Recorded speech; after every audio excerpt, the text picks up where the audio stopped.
Good evening, and welcome to the January 28th, 2020 meeting of the East Long Meadow Town Council. I'll open the meeting now with a pledge of allegiance, followed by a moment of silence. I pledge allegiance to the flag of the United States of America and to the republic for which it stands, one nation, under God, indivisible, with liberty and justice for all.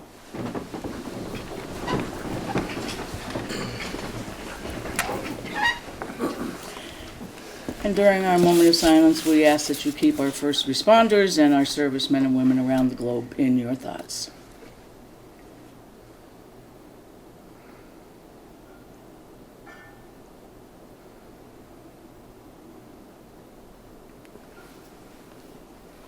Thank you. In accordance with Mass General Law, this meeting is being audio taped and videotaped. If there is anyone in the audience doing the same, would you please identify yourself? Seeing none, we can move on to public comments. And I'll ask the clerk if we have anyone registered for comments this evening. No, good. Okay, council comments. Does anyone on the council have a comment to make? Good, we are moving quickly. Town managers report. You're on deck very quickly. She has comments. You have a few Very comments? few tonight. The last 2 weeks since your last meeting have really been almost 100% devoted to the budget process. All 17 of our departments had their review with the financial director and myself with their first draft of the operational budgets. So those are very time-consuming, informative, and everyone's doing a very good job trying to stay within fiscal confines. Almost all budgets were level funded, but for some salary increases that are yet to be determined based on the labor union contracts, 3 or 4 of which expire on June 30th. So those negotiations are beginning tomorrow, actually, with 2 unions, and the 3rd on Thursday. So once those numbers are determined, the initial budgets will be revised, reflecting the results of those negotiations. We did have our January department heads meeting, and as per our custom, all the department heads were present, but for the town clerk, who had a training scheduled, and the school superintendent, who was at a superintendent's conference, but both of them gave me their reports in advance. We went around the table, and many of the departments offered their suggestions and thoughts about their initiatives for 2020. The 2 or 3 that I noted in my report were LCAT, which has a plan to create how-to videos for the public's edification on certain procedures that cause difficulty sometimes for people to just understand how to apply for a particular form or what to do in a certain situation. So they're going to work on that. The Council on Aging was thrilled with their mobile food pantry. It's had great success, and they had a very successful food drive. And the Finance Office, unfortunately, I say this only because we're continuing to have significant difficulties with the new payroll platform that's recently been rolled out. I'm not really sure where we're going to go with that, because the problems are myriad and the solutions are few and very hard to find. So I'm just not sure that the platform that we purchased is adequate to accommodate the various and sundry schedules of our departments. Police and fire, library, recreation, they all have, some have 7-day a week, some are 24 hours a day, some are evenings, some have stipends attached through union benefits. Anniversary dates are not being uploaded, step increases are not uploaded. So it's been somewhat of a disappointment, I guess. I'll use that term. I don't want to rush to judgment about whether we should continue with it, but I'm getting as much information as I can from all the interested persons to see if we can make a reasoned judgment about whether to continue with it or to go in a different direction. So that's a troubling issue that we're trying very hard to figure out. Today, the IT director, Ryan Quimby, and Chief Morissette and D'Alessio and I attended a meeting at Westcom, which is the Chicopee Regional Dispatch Center. They had their governing board meeting today, and one of the items on the agenda was the inclusion of new communities, of which East Long Meadow may be one, because we did file a letter of intent to join, which is the first step to initiating some discussion on that issue. The meeting was very informative. We're going to meet again a week from today to hear the results of a technology assessment. As you might imagine, the decision to join or not join turns on not just the fiscal matters, but also the operational issues. And the technology is integral to the operational issues in terms of the CAD system used and whether our radios and frequencies are compatible. So there was a lot of discussion about that, but and Munson, the community of Munson also is interested in joining. So I learned a lot today. There was a lot of very informative discussion about grant funding that would be available. Westcom would be the applicant, but the costs of the transition for a community like ours could be absorbed by Westcom with no cost to us. So we're in the process of trying to figure out what costs we would have to retain in town. Police chief is concerned about having no coverage at the police station over certain hours. So there'd be a residual cost to having someone staff the police stations for walk-in traffic and monitoring the cells in the event there's anyone being held.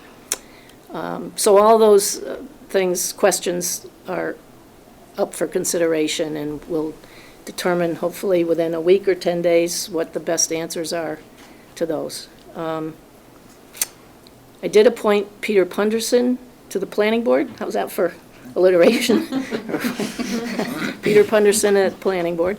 And Erin Lynch was appointed to the Conservation Commission, and I understand that she has attended her first meeting already and with some active participation. And Mr. Punderson, I guess, was not allowed to participate in the discussion at the first meeting he attended because he hadn't yet been sworn in, but I'm sure he's done that by now. And lastly, I just wanted to let you know that I did have a copy of the goals that had been distributed to the previous town manager, some of which were in process, others were, I guess, on hold for whatever the explanation or reasons were. But I have acted on the particular one to issue a request for proposals for legal services, and I did get 4 or 5 responses. I've not had an opportunity to really thoroughly evaluate all of them yet, but I do intend to do that in the next few days. And as you know, we're relocating the clerk's office to its original spot with sharing space with the collector treasurer. Our human resources office will then move down to the area where the town manager's office is to occupy what was the clerk's office. The accountant, the finance office will go over to where HR is, and I understand they had been there once before, some years ago. And the health inspectors, who are now occupying that little office in the hallway on the way to the collector's office on the left-hand side, will come down and take the occupancy where the assistant clerk and Mary O'Connor currently sit in the collector's space and the town clerk's space. And I am working on some succession planning. It's interesting, since I haven't even signed my contract yet, that I'm planning on the successor, but I didn't mean for myself. One of the other goals to the town manager was to take care in hiring and get people, hopefully, who want to be part of the community and want to work hard. And I've done that with Jennifer Kerr, who's worked out as a tremendous asset already. She's only been here for 4 months, but she's really doing a great job as my assistant. And Elaine Grimaldi, I cannot say enough good things about her. I tried daily to coax her out of retirement, and I'm getting used to failure, but she's going to stick with us for a while we figure out how best to fill that HR director's position on a full-time basis. And we also desperately need another person in HR. It doesn't have to be an HR specialist, but Corinne Tranghese, the benefits coordinator, is underwater, has no assistance. We're currently using one of the health department admins who gets a stipend just to do some of the administrative work. So that department really needs attention, and we're giving it a lot of careful consideration as to how to best fill those positions. And last but not least, I will be on vacation in early February for a week, and incident to the charter, or I guess it made me think about it. I've asked Ryan Quinby, who has agreed to sort of be my surrogate for the time that I'm away, and to act in my stead in the event that things come up. My first thought was Elaine, but she's only part-time, and so I thought that Ryan would be a good choice because he's a long-term employee who has knowledge of basically every department, and he's very trustworthy, as you all know. So he gladly agreed to serve in that capacity, at least for the short term. So thank you. Any questions? A few questions. Mary, with regards to the software purchase, I see that in the capital that the monies have not been expended. I'm assuming that's for that reason that we haven't completed payment, and from discussion, we'll see how it goes and then determine whether or not the full payment would be required. That's part of the reason that I'm hesitating, because I don't know what the town's obligation, I'm not satisfied that I know what the town's obligations are if we want to shift gears and get out of this situation. So if there's a financial obligation that we cannot escape, or if there's some sort of a liquidated damages clause or some sort of penalty, obviously that's a factor that I have to consider. Mm-hmm. It preceded me, so I'm not as familiar with the terms as I think I would otherwise be. I'm certain that there's a continuing financial obligation, and that's one of the things that came out in the budget process. The support, the annual support figure is around $78,000. And Munis has a similar figure of around $72,000. So going into fiscal '21, we'd be paying both of those if we continue. And that, on its face, just doesn't seem prudent to me because, but again, I'm just not, I'm not as well versed in the detail of that as I will be eventually. Mm-hmm. So I don't really think I can answer your question. Well, you did, and it sounds like... Good for me. Yeah, well, I see that we've only paid $8,000 out of... Okay. So we still have $132,000 withstanding. And What is the contract? it sounds like you're trying to get a handle on it, and Yes. not because of anything that you've done, but because of the past history with that project. Yeah, I'm just, part of the reason I'm hesitating is I don't know if it's the product and the version of the product that we purchased, or if it's just our internal implementation. I think it's the former and not the latter, because I know our finance office has worked diligently to try to identify the areas that are troublesome. So I'm just trying to be somewhat slow about my decision-making in this regard. Okay. And one other question with regards to the Westcom relationship. Who attends these meetings? Well, today, the police and fire chiefs from East Longmeadow and the IT director from East Longmeadow, all of their contemporaries from Longmeadow, all their colleagues and contemporaries from Chicopee, because Longmeadow and Chicopee are the current members. Mm-hmm. Munson's town administrator, fire chief, police chief, accountant, the town accountant from, there was, and the people from the 9/11 office, Christine Wingfield, who works at the state EOPS 9/11 division, was there, as well as the executive director of Westcom itself, and her administrative assistant, and the IT director for Westcom. That was a room of, I would say, probably 30 people. And they're very pleased. I mean, they acknowledge that there's been a few bugs since Long Meadow has joined. It's only been operational for Long Meadow for about 6 weeks. But they're extremely confident that those are going to be worked out.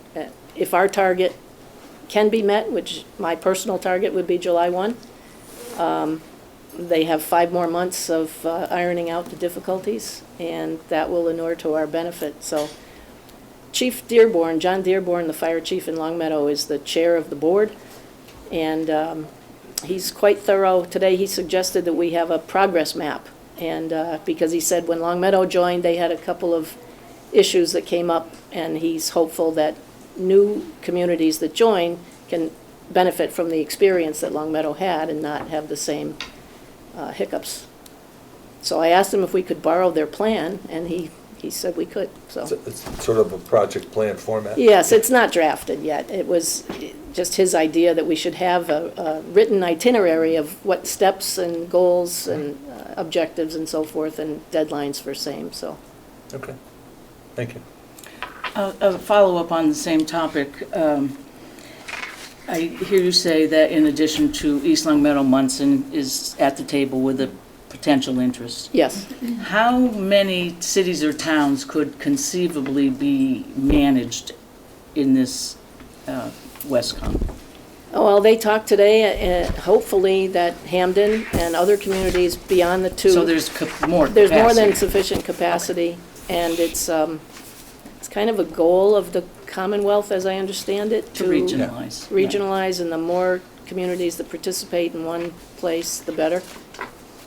And it's sited inside the Chicopee Police Currently, Department? it's in the police department. Their whole public safety department is in one building. One of the other agenda items today, however, was discussion of new space. They're contemplating actually buying their own building. That's the scope that they're looking for. Because right now, their dispatch center, I mean, they have a beautiful training center where these meetings take place, so there's, comfortable furniture and lots of room, but the dispatch center itself is in a room that's maybe about the size of from here to the doorway. So, and they have 6 or 8 PSAP units, so it's kind of cramped.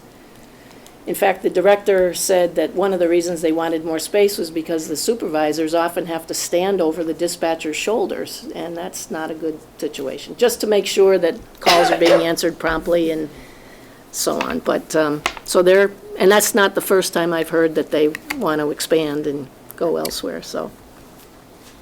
The state's providing the money to do it, so I think it'll probably happen. And the other good thing that happened, our dispatchers, I have spoken with them because I, wanted to be straightforward about the town's plans to perhaps move our dispatch away, and that would impact their job security.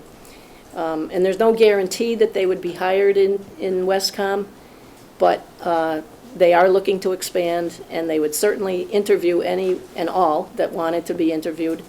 And one of the concerns that was expressed to me was that it was a private organization, and the people that worked here would then lose their retirement benefits, and that's not true. I mean, they're a district. They're established under Mass General Laws. I think it's Chapter 6. And they're a member of the Scantic Valley Health Trust. They are members of the Hamden County Retirement. So those concerns were allayed, and I was happy to hear that. So it's got potential.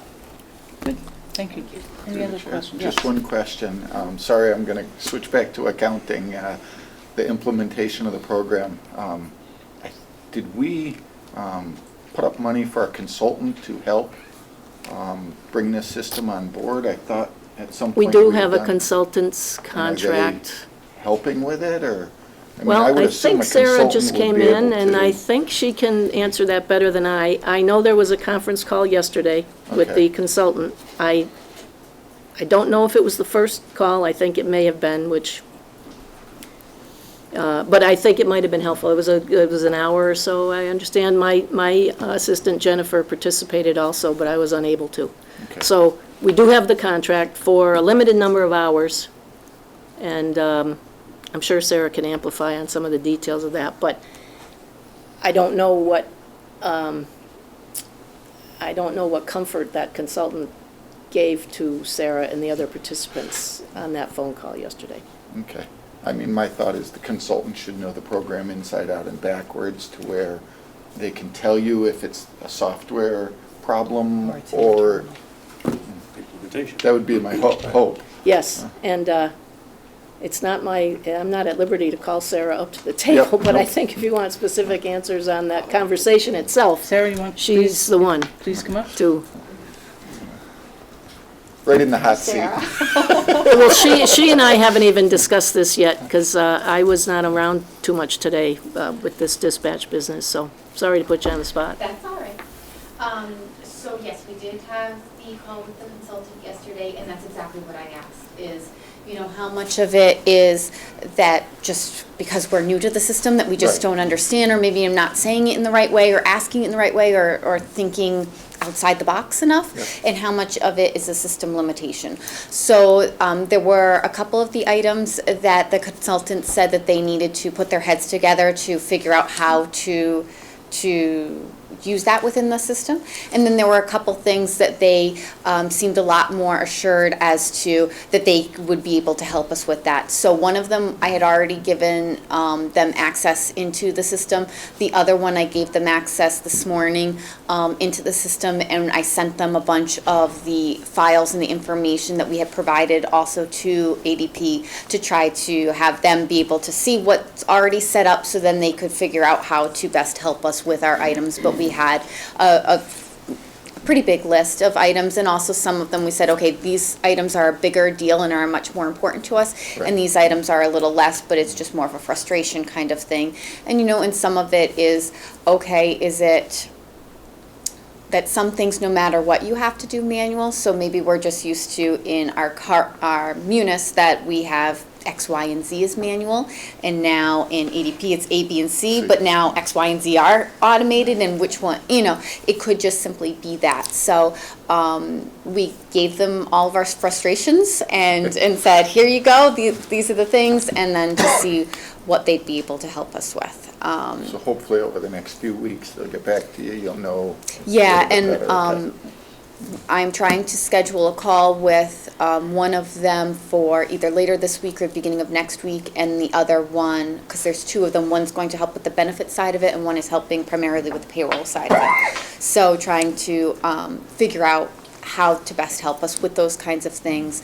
And I mean, the ADP implementation team has been very responsive and has been trying to help us do what they can. So I don't think that I don't think it's a lack of effort of them trying, but some of it might be, like I said, I'm just maybe not asking it in the right fashion or that kind of thing. But the consultants are all retired from ADP and have, I don't even know how many years of experience with it. They all seemed very, very familiar with the system. So we'll see what they wind up telling us. Okay, thank Okay. you. You're welcome. Pat? These large companies like this typically have their salespeople and their service people. I assume you're keeping your salesperson well advised of your problems, right? Because they can push or maybe make an adjustment. Right. So we've had him come in on certain of the issues. On some of the other issues, it's more just he's been copied in on or updated from the project manager as well. The project manager who's responsible for the implementation team, he's been involved in everything, and we have him on the weekly calls, as well as one of the payrolls. We had him with us on the phone for like 5 hours, I would working just with us observe- to help doing all of that. I would just observe that it's very important that he feels your pain, the sales guy feels your pain. Oh, yes. As well as I did express at last week's status update, some of my frustration on certain aspects, but also in different areas where I said, okay, I was disappointed with this, or at another point I had said, I'm not happy with how this went, this is not how it was supposed to go, and what are you going to do to fix it? So I've been trying to keep them abreast of it without, complaining every second.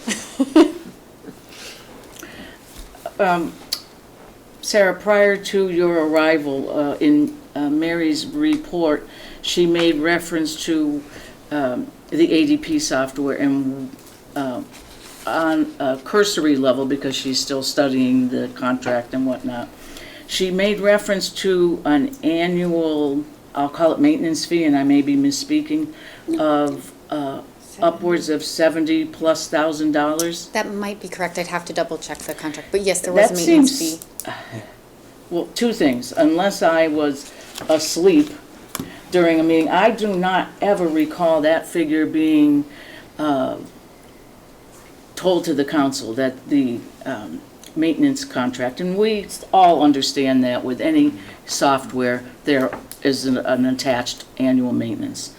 But that number gives me pause, that it would be, if I'm remembering the actual price of the software, 140,000, give or take, that's over 50%. And is that typical for this type of software? I'm not really, It's not, I can answer that question. It's usually 10% of the purchase cost is what the maintenance fees usually are. I've purchased several programs in the past, and 10% is pretty much a standard for general maintenance. I'd have to go back Okay. and look because, as you know, all that research was done well over a year Of course, ago. And so right. I'd have to check my notes as to what we were discussing and all of that, because I don't recall. And when that software package was ultimately selected as the package of choice, had it gone to RFP or some sort of bid process? Yes. And- It was state contract. And Yes, so we did it yeah. with Combis. Okay. Are you able to legally disclose the other bidders, or you'd have to Yes, go back and check your absolutely. notes? Oh, no, absolutely. So ADP, I can remember, so ADP, Kronos, it was something with an I. No, there were about 6 or 8 of them. There was another large one, and of course, I'm drawing a complete blank on it right now. But I can provide that to the council without a problem. It's just a curious question. But yes, we received about 6 or 8 of them. Some of them had, did not meet all of the requirements, and so they didn't make it past the first round. Sure. But the big 3 did make it past the first round. I too do not recall, and I would have certainly red flagged it at that time. $78,000, I mean, that's way out of whack with regards to what a maintenance fee should be. $6,000 a month. Yeah, and I can tell you that personally, I've dealt with this in the past, and that would have definitely raised a red flag. I don't know where that number came from. I don't know why we weren't aware of it at the time of the purchase. When we spend $140,000 for a software package, we expect to have a maintenance program attached to it at a reasonable cost. This is not reasonable.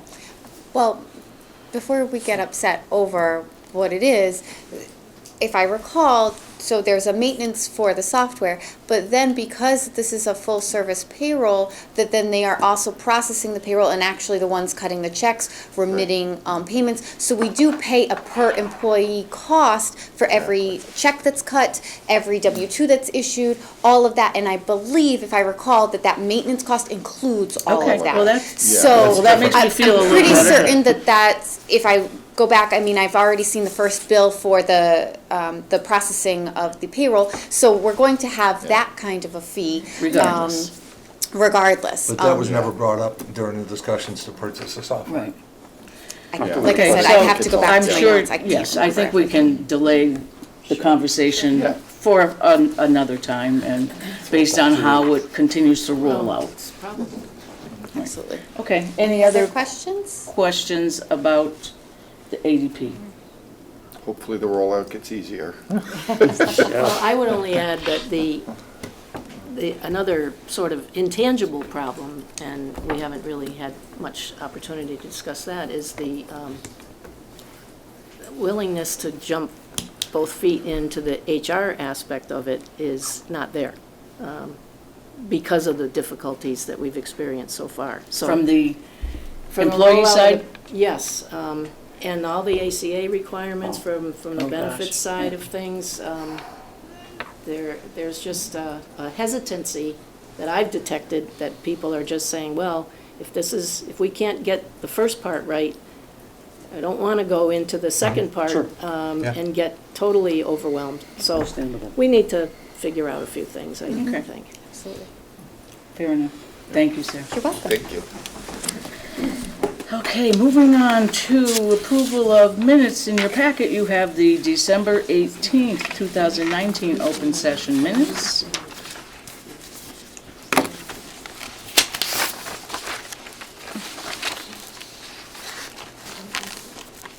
And if you have no corrections or comments, then I will entertain a motion to accept those. So moved. Second. Motion's been made and seconded to approve the December 18th, 2019 open session minutes. Further discussion? All those in favor, please say aye. Aye. Opposed, please say nay. The motion passes unanimously. Moving to number 7, communication, correspondence, and announcements. I have nothing thus far in the packet. Does anyone have any communication or correspondence or announcement they'd like to bring forward? Okay. Well, we are to the point of public hearings, and we have 3 scheduled this evening. And our first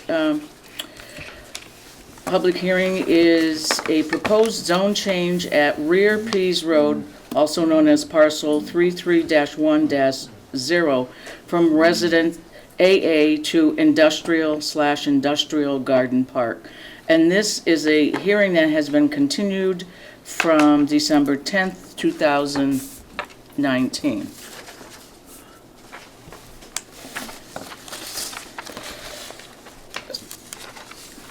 So I'm declaring the public hearing open. The reason for the hearing is, as I just said, the counselors from your left are Counselors Richards, Page, Anderson, Hill, Kane, O'Connor, and Henry. I'll ask the clerk to please read the legal notice into the record. The East Long Meadow Town Council will hold a public hearing on Tuesday, September 10, 2019. And it's September 10 because that was the initial public Fair hearing, enough. okay? At 6:45 PM in the media room of the Council on Aging located at 328 North Main Street to address a zoning change at Rear Pease Road, parcel 33-1-0, a 21.26 plus or minus acre site from Residence AA to an industrial/industrial garden park zoning district. Information relating to this amendment is on file with the town clerk and available for review by the public. For the council, at that time, Thomas Florence, clerk of the council. Thank you. Is the petitioner here to present the reasons and rationale for the proposed zone change? Madam President? Yes. I've not had any communications with counsel for the petitioner, as I have on previous occasions. This public hearing has been continued, as you know, a number of times, while a site plan proposal for a solar, ground-mounted solar project on that same parcel is under consideration by the planning board. Certainly it would be appropriate to continue once again this public hearing on that issue, although I know there has been some discussion in the past and the part of councilors as to whether or not it ought to be continued or simply voted upon. All I can say is I've had no contact from counsel for the petitioner. Based on prior continuances, it would be appropriate to continue further, but obviously I'll leave that up to the council. I see that we have our planner with us this evening, as well as the chair of the planning board. Are either of you able to offer any update from the planning board side? So the planning board has in front of it a site plan request. And we met last Tuesday, and they asked for a waiver of 4 conditions. Mr. Denver, could you just please, for the purpose of the recording, come close to the microphone? Thank you. So we have a site plan in front of us. There was a request to waive 4 conditions. We voted to waive 3 of those and continued the hearing again until September 4th. Excuse me? February 3rd. February 4th. Yeah, what did I say? January Wow. 4th? I'm sorry. Boy. You're scheduled way Boy, out. February 4th of 2020, at which time it was, I think, our belief that we would actually take a vote one way or the other on that. Okay. So I know Mrs. Richards and Mr. Page attended, if they want to add to that. But we are still awaiting some information from the Department of Public Works. Okay, So- thank you. Okay. Thank you. Okay, well, I'm hesitant to move to the public input right now unless there are speakers in the audience that are compelled to make a comment. It seems as though in the absence of the petitioner, and with now the knowledge that the planning board has pushed it off until February, or continued it, I shouldn't imply pushed off, February 4th, it seems prudent to me to continue the hearing and in the next few weeks take this matter under advisement. What's the council's pleasure? Then I'll entertain a motion to do that. Do we have a date to continue it to? We have to move a specific date. So what is our first meeting in You're right. February? Our first meeting in February is the 11th. Is that too aggressive, Is- or No. I'm looking at in light of that? our clerk here.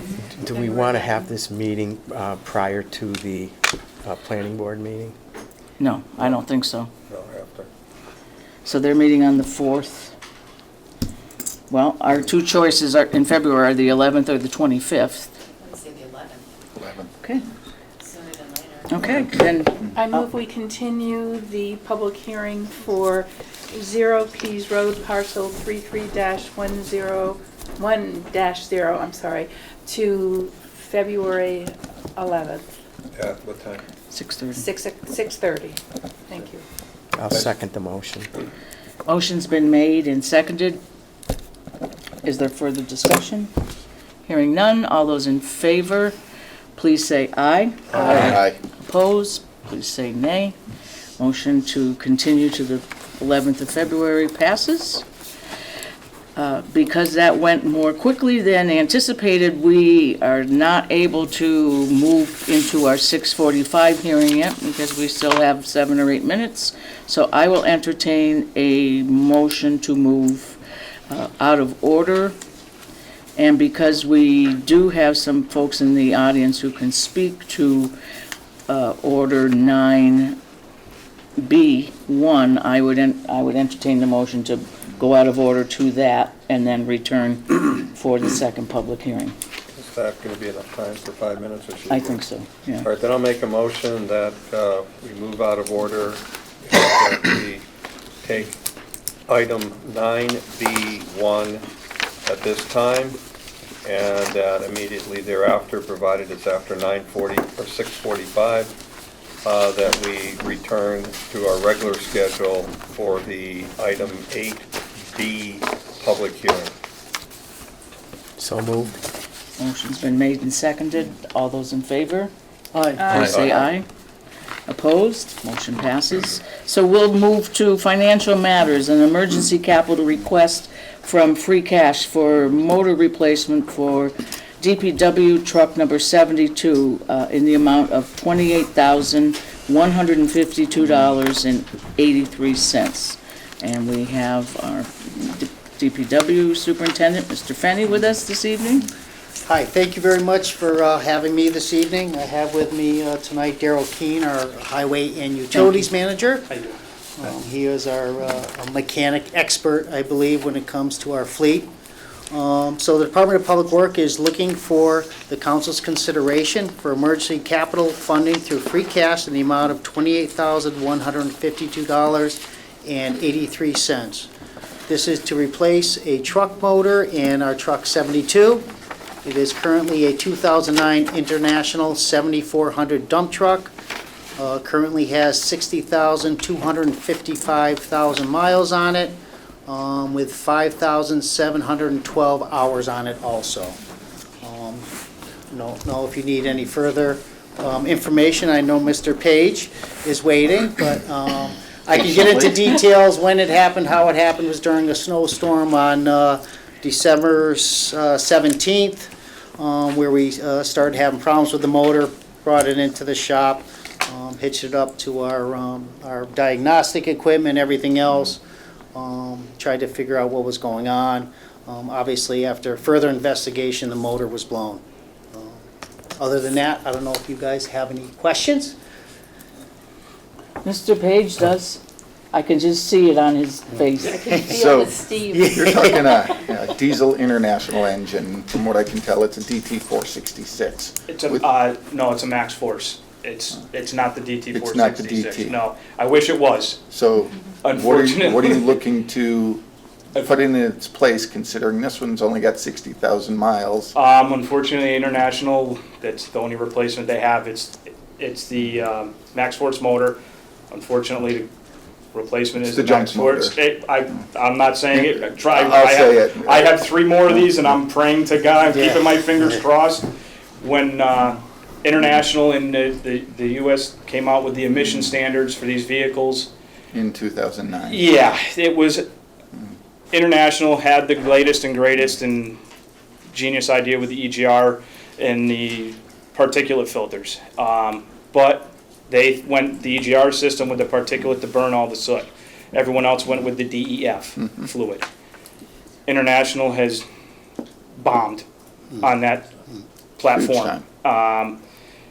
And we are finding this out 10 So- years later. You're looking, if I'm reading it correct, It is- is to put a remanufactured engine It's a back it's a into reman motor. It's a long block, complete from turbo to oil pan. Fuel system's complete on it. That way we're not putting the bad, whatever oil and metal has gone through, any intercoolers or anything like that. It's not gonna go into the What's the warranty remanufactured gonna motor. be on the remanufactured I'm engine? positive. 100,000? I wish. If I'm not mistaken, I have not gotten the international paperwork from the company doing the work right now. Truck is at WB Hill. They're doing the work. I have not received that information from them. I believe it was a 3-year warranty, parts only, no labor.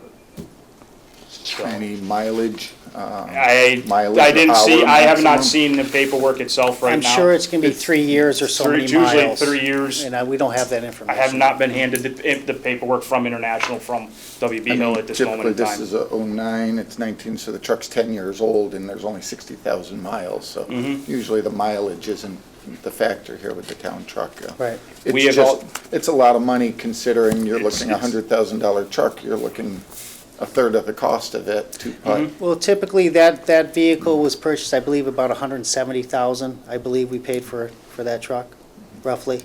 Yeah. It's a 4-season, it's got it's got an 11-foot, standard highway plow on it. It's a 4-season body with a sander.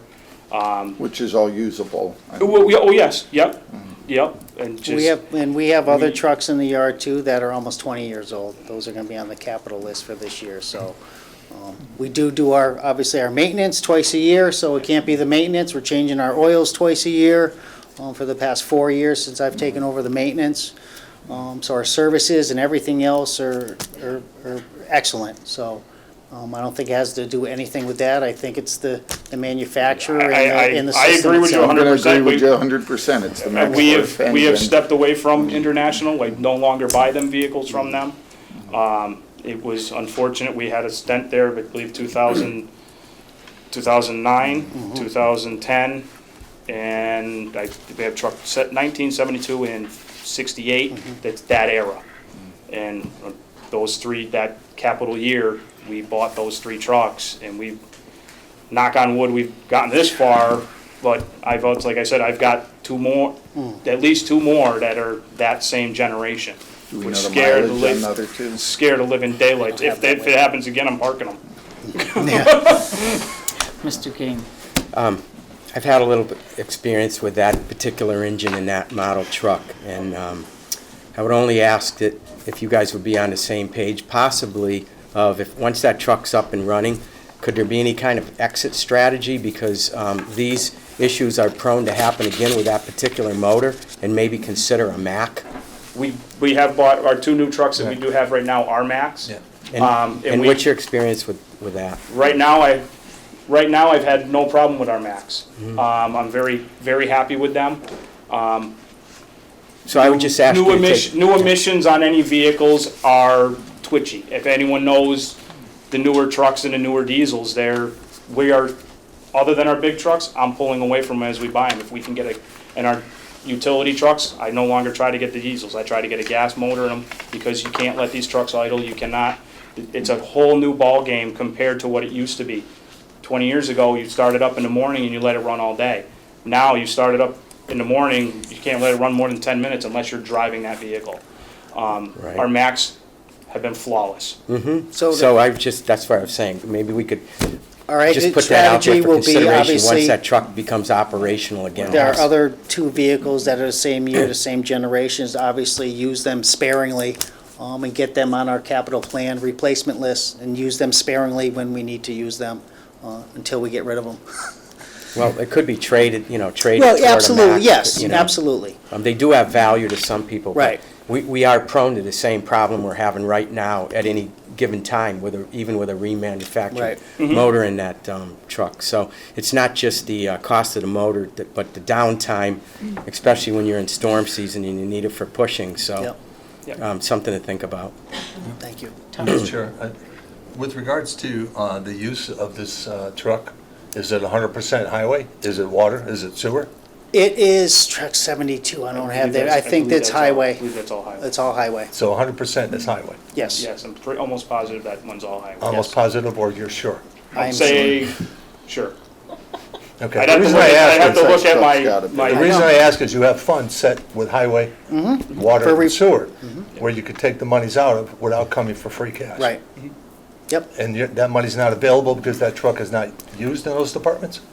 no, it is not, no, it's not assigned to those departments, not Okay. used for those departments, no. It's all highway, 72 is all highway, Which is general fund, yes. I understand. And, well, like you said, my original plan was to just fund it, obviously, through our snow and ice fund. The original price was $15,747. They got into it, found other issues, concerns that need to be replaced, so that additional funds for the extras after we started looking into the project was $12,404. So that's why I'm here this evening, unfortunately. The originals are, sorry, I think you look like, when we said the different number, I saw what you're thinking. The original plan was to do an in chassis on that job, Yeah. on that truck, which means you do not pull the motor out, you do a motor rebuild in the truck. When they did that, they pulled the bearings out of it, crank was scored.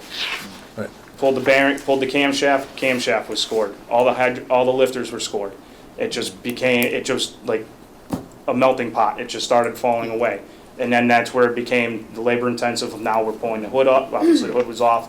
Now we're pulling the whole motor out of the truck, and that's where the extra expenses in going to the remanufactured motor went to. So through the chair, my question was more, Okay, sorry. you've got a figure of 28,000 that's in front of us, but yet on your paperwork, you're saying you're gonna take 15,000 out of snow and ice, which leaves us 12,000 to come out of free cash.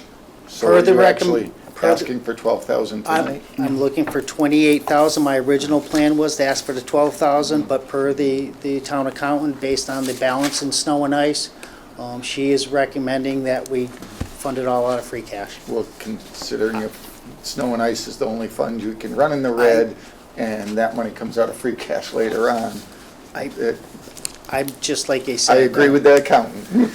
So, that was my original plan. Unfortunately, based on the conversation with Sarah, she's recommending to take the whole amount out of free cash. It's, Through the chair? Yes. This is no doing, both of you probably, or I know you Bruce, and Daryl, you're fairly new, weren't involved, but some years ago, we had a bad practice of not cleaning the trucks on a regular basis. The International would fall in that time frame. Is the chassis, is the body still in good shape? I don't want to put a new engine in a truck that's falling apart. yes, I believe that truck, we actually had it sandblasted a couple years ago and repainted. Yes. So it is in good shape, and obviously our maintenance program, I think, is showing. Finally, we're starting to catch back up with our maintenance and the conditions of our trucks. Right, I know that's an effort you started a few years ago. Yes. When you bought that maintenance package, Yep, because that was non-existent in the past. Yes. So we're currently using that? absolutely. Every snowstorm, everything is washed with a Salt neutralizer. salt neutralizer, cleaned, everything after every storm. Sanders are emptied and stored away. Okay, So we do have a great program in place now. good. I make Good, sure of it. Thank you. Any other questions? This quick question is probably a Captain Obvious one, but I'm going to ask it anyway. No recourse with the manufacturer, there's no any type of class action or anything with, I'm hearing how bad these engines are, nothing. Unfortunately not. Okay. I wish there was. And you can't go backwards and grab one of the vehicles that you're about to get rid of and steal that engine and put it in? No. I'd ask. Yeah, I know, yeah, Unfortunately not. absolutely. We try to think outside the box, and many occasions, I've actually, trucks that were sitting in the yard last year that we were trading in, I tried to use parts, because I don't believe, like our truck 50, the sway bars and The stuff like that. Steering arms and everything on the And truck I 50. tried to We do tried some mixing and matching. stealing, robbing Peter to It pay didn't- Paul and make it one didn't truck work out. out of the other. And Right. it worked for a while, and once we replaced 50, we replaced it with one of our Macs. Through the chair. Yes. What's the expected downtime of this truck with regards to putting a new engine in? How long is it going to take? Is it 2 months out? Oh, no, probably 2 to 3 weeks. 2 to 3 weeks. 2 or 3 weeks? Yes. Okay, so we're looking like we're almost done through the snow period? Maybe. Yeah. Maybe Yeah, another month? You're jinxing us now. No, I'm just Yeah. asking. Yep. So I know you mentioned this number, and I'm looking through my reports, and it says that the Macs are about 220,000, and I think that was because of the new bodies we were putting on them, so they're interchangeable, Yes, if I remember correctly from my all conversations. season, yes. Right. This has that, or it does not have I that? believe this one This- does have the all-season This truck body. has Yes. has a Okay. 4-season body, has the Sanders built into the dump body. All right. Do we know what the resale value on that truck is as is, or are we throwing money into a dead horse? I have not Oh, looked a into resale value without a motor, I don't believe there's much value at all. So I don't, yeah, it's probably not Okay. much. All right, thank you. I'm gonna guess even through the chair, even with the new engine, the resale value is not much. It's 11 years old, yeah. Yeah, Move the motion, sure, please. please. I'd like to move, I would like to make a motion to approve an emergency capital project to repair the DPW truck number 72 for $28,152.83, which shall be funded from the general fund free cash. Second. Motion's been made and seconded. Since we moved it, I won't entertain more discussion. Oh, but you have to. Discussion. Nope. Hearing none, all those in favor, please say aye. Aye. Opposed, please say nay. The motion passes unanimously. Thank you very much. Thank you Go very much. forth and plow. Thank you. Okay, we can, move, move back to public hearings now because we have exceeded that time frame. And now this is for a transfer of license, pledge of license, and pledge of stock to Armand Shree Incorporated, doing business as Countryside Store, 334 Summers Road. The reason, I'm declaring the hearing open, the reason for the public hearing is to approve a proposed transfer of license and pledge of collateral to Armand Shree, doing business as Countryside Store, and a change of manager to Anil Patel. Counselors from the left are Richards, Page, Anderson, Hill, Kane, O'Connor, and Henry. I'll ask the clerk, please, to read the legal notice into the record. You may. At this time, I'm gonna recuse myself from this. Okay, thank you. Notice is hereby given under Chapter 138 of the General Laws that J. Shri Ganesh Incorporated, DBA Countryside Store, 334 Summers Road, East Longmeadow, Massachusetts, has applied for a transfer of license, pledge of license, and pledge of stock to Armand Shri Incorporated, DBA Countryside Store. The Town Council will hold a public hearing on the application on Tuesday, January 28, 2020, at 6:45 p.m. in the Council on Aging Media Room, 328 North Main Street, East Longmeadow, Massachusetts. For the council, Jean R. Quagletti, Town Clerk, Clerk of the Council. And the petitioner is here with counsel. So at this time, you may present the reasons and rationale for this proposed request. Okay. Good evening. My name is Brian Fitzgerald. I'm an attorney with the law firm of Fitzgerald Attorneys at Law, with offices here in East Longmeadow at 46 Center Square. Before I start making my remarks, I do have some documents that do need to be submitted To the clerk. to the town clerk. What I have is the affidavit of publication for the application, and then the affidavit of notice for all of the letters and the green cards for all the abutters. And then there are two respective handouts. There's a letter here from Attorney Stephen Riley, who represents the seller. That's for submission, and then as well as copies of proposed loan documents for Thank the you. application. Okay. I'm here this evening on behalf of Armand Shri, whose principals are Anil Patel and Nayana Patel. They will be the owners and operators of the store should this transfer be allowed, and the closing then goes forward after the approval from the Alcoholic Beverages Control Commission. For some of you, you may know that the Countryside Store has a bit of history in East Longmeadow. It's been in operation at that location since 1942. The liquor license that has been granted to the present owners of the store allows for the sale of beer and wine only. And the sale of beer and wine occurs approximately in 235 square feet of retail space within the 2,000 square foot store. And then there's 480 square feet of storage down in the basement. So in essence, roughly 11% of the store's space is used for the retail sale of beer and wine. Mr. and Mrs. Patel are here to answer any direct questions that you may have, but they will be primarily on site for roughly between 40 to 50 hours per week operating the store. They are both residents of the town of East Longmeadow. They live just down the street on Lee Street. So if there were any concerns revolving around the operation of the license, they are there and available to answer any questions. With respect to the hours of operation of the store currently operates from 6 a.m. to 10 p.m. Monday through Friday, and Saturday and Sunday from 7 a.m. to 10 p.m. And the sales of beer and wine will occur between 8 a.m. and 10 p.m. Monday through Saturday, and then 10 a.m. to 8 p.m., which is in accordance with the existing license that's been granted. And they will operate the store with the assistance of roughly one to maybe up to potentially three other employees. So with the application, we've submitted all of the accompanying documents that's required by the Alcoholic Beverages Control Commission, all the appropriate papers related to the manager information, the loan documents, copies of the purchase and sale agreement are in there, a copy of the proposed lease agreement, the necessary votes that are there.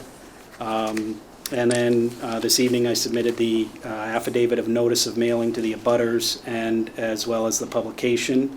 Notice of this hearing was published in the Reminder on January 9th in accordance with the statutory requirements of Chapter 138. There is a letter that we've submitted by Attorney Stephen Riley, who represents the seller, J. Shri Ganesh. And this involves the existing pledge that is currently held by Lewis and Alice Calabrese. So as part of this transaction, I mean, the letter is self-explanatory, but the purpose is just to advise the council that the existing pledge will be released as part of the closing of the transaction. So, and I would note that the transfer is from J. Shri Ganesh to Armand Shri, doing business as the Countryside Store, as well as the pledge of the license, stock, and inventory is to J. Shri Ganesh, Inc. Okay. Okay, thank you.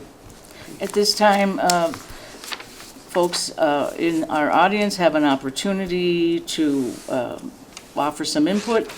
I'd ask that you please come to the microphone, state your name and address, and keep your remarks directed toward the council and not other members in the audience. So at this time, is there anyone in the audience who would like to offer a comment or some input? Seeing none, then I will close the public hearing. And now I would ask that the council discuss the matter and any input they would like to offer, and then we will take a vote. I would have a question from the chair. Are your clients currently working for the owner, or have they in the past? Yes, they're currently working. Okay, Yes, so they have experience with that location and the business model? Yes. It's fair to say. Yeah, and in addition to that, they have, I'd advised them to take the TIPS training program, and we did submit the certifications as part of the application. So they have gone through the TIPS certification, as well as one employee currently who would be assisting with the service of alcohol. So. Thanks, Brian. Okay. Thank you. Pat? How long have Mr. and Mrs. Patel been working at the Countryside Store? Pretty much like say I'll be there like it's almost 6.5 years. Yeah. Thank you. Anything else from the council? Then I would entertain a motion to approve this transfer of license and pledge of license, and as well as pledge of stock. So I'll make a motion at this time. I move to approve a pledge of license for, wait a minute, am I on the right one here? B. When I see 8B. 8. If you'd like, I've got a... No, it's right here, up here. Okay. I We don't have, like what I was- we have, I but was we're like what looking I was on the wrong thinking. spot. I move to approve the transfer of license, pledge of license, pledge of stock, and change of manager for Armand Shri Incorporated, DBA Countryside Store. Second. Motion's been made and seconded. Is there further discussion?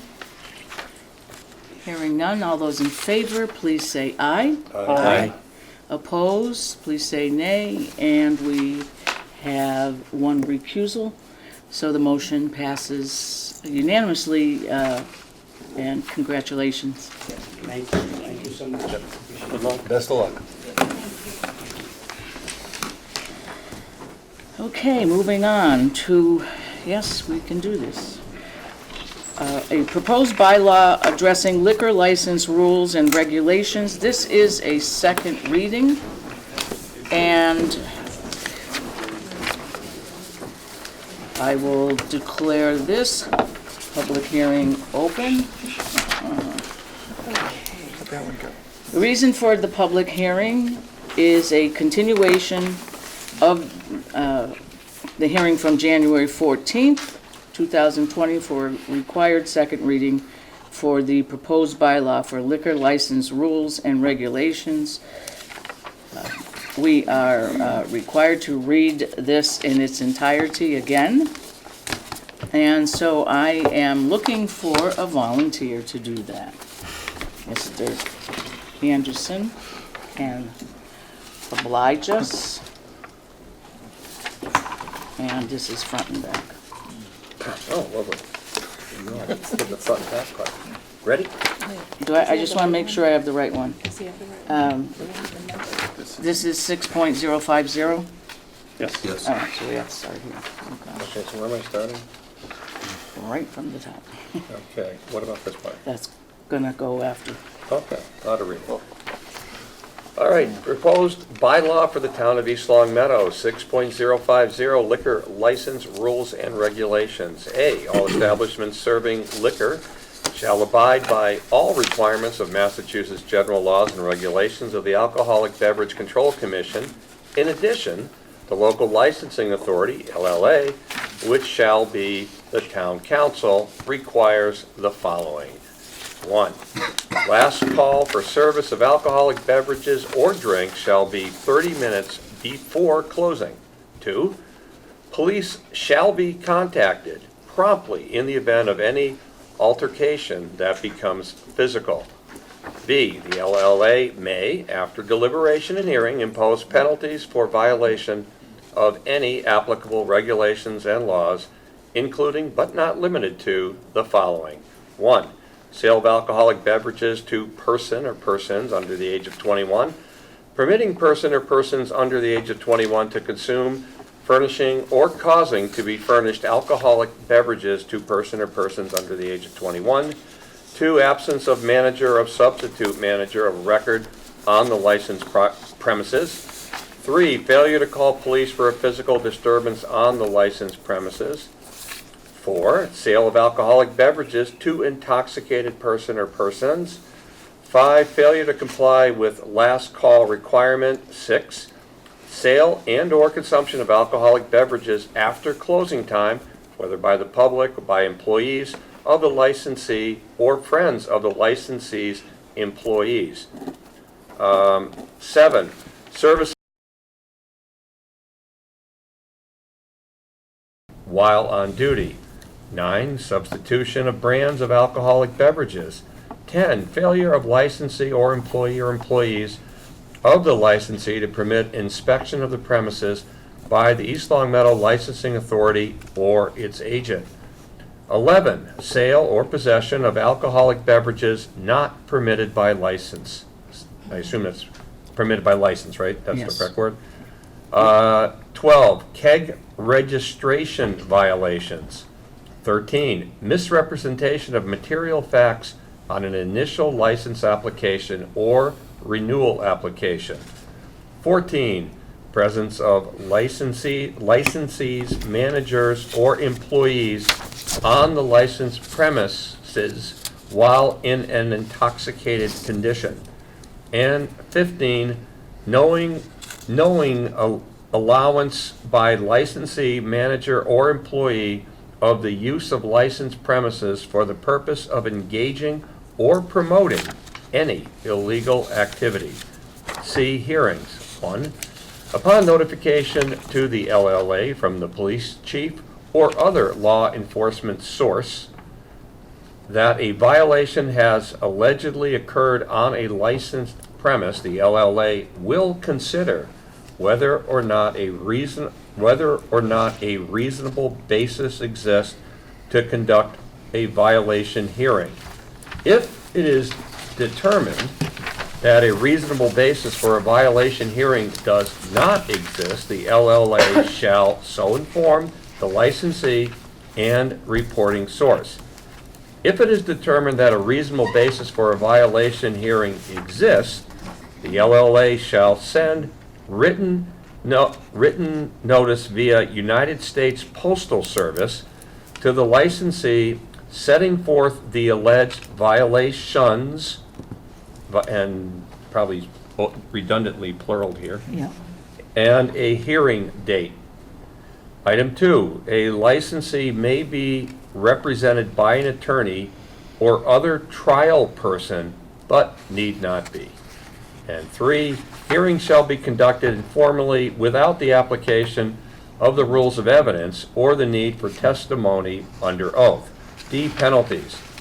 1, for a first offense, the LLA may issue up to a 5-day liquor license suspension. 2, for a second offense, within a 24-month period, the LLA may issue up to a 10-day liquor license suspension.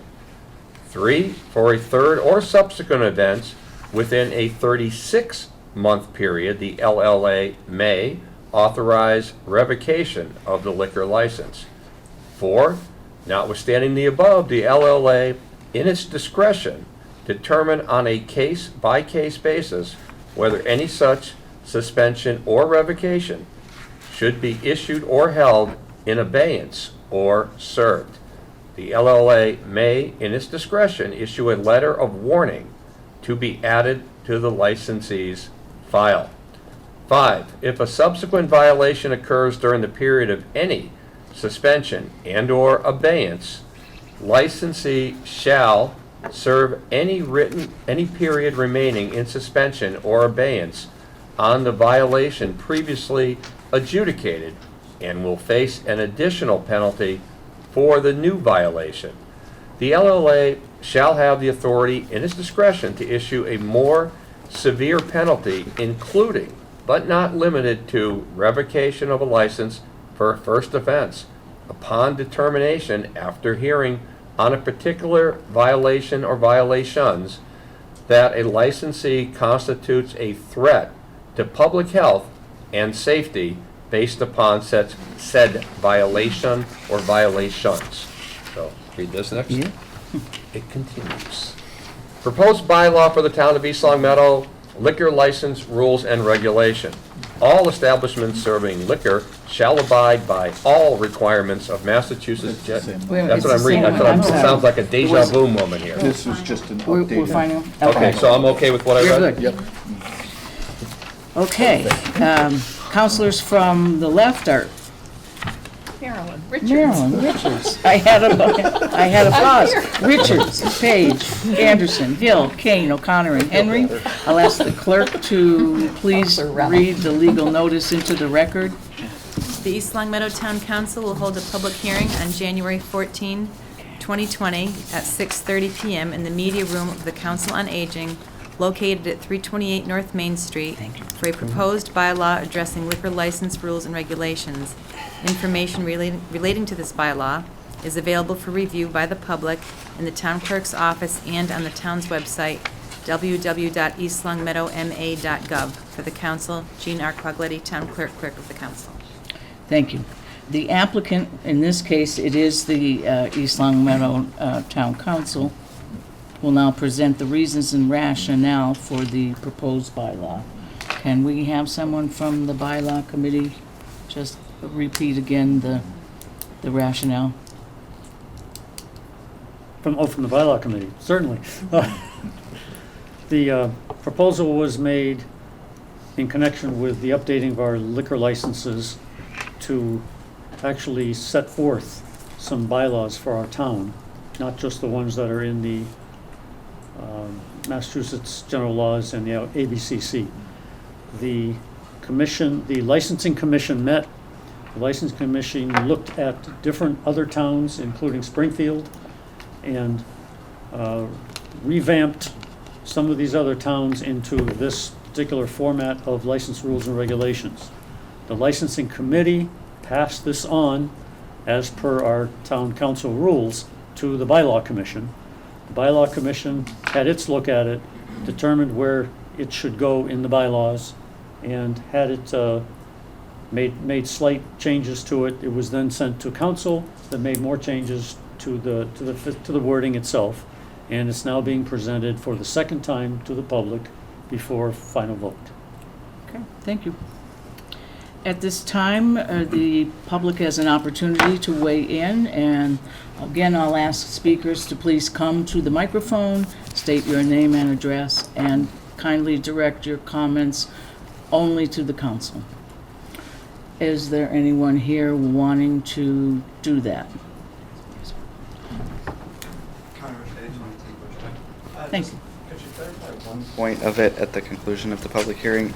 When it says substitution of brands of alcoholic beverages, like, does that just mean, you know, if like someone was to try to serve like a bottom shelf thing as opposed to what, you know, someone else had Yes. actually asked for? That's exactly it. Okay. That's exactly what it means. Or even watered down. Or water it down, or Okay. take a lower brand and put it in a higher end Container or container. something. Okay. Yes. Thank you. Otherwise known as gaffing. Yeah. Thank you. He's worried about it. Is there anyone else from the public who would like to speak? Hearing and seeing none, I will close the public portion of the hearing. The council will now have the opportunity to discuss this and then take appropriate action.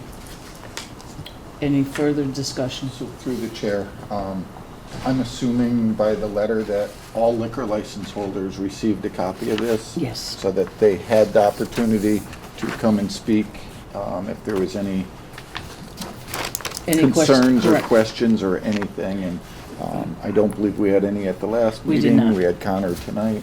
I think this is a normal, I've looked at other towns and it doesn't seem like we're out of line with any of it. It fits with all of the surrounding communities. Mr. Henry? Through the chair, I would also point out that we did have a member of the community who runs a liquor serving establishment on the On license this licensing subcommittee. subcommittee. And he was fine. Yeah. Just the one typo that Don picked up needs to be corrected when we go to final print. There's two typos. Oh, two Jean typos, picked up another okay. one. Thank you. Any other discussion? I'll entertain a motion then, please. You already closed it, right? Yes. I move to approve the liquor license rules and regulations bylaw as presented. A second? Motion's been made and seconded. Further discussion? Hearing none, all those in favor, please say aye. Aye. Opposed, please say nay. Motion passes unanimously. Thank you. And we are now to orders of the day, licensing matters. A pledge of license for Tudor House Discount Liquors Incorporated at 161 Shaker Road. That is also, that application is in your packet. I don't believe the applicant or counsel is here this evening.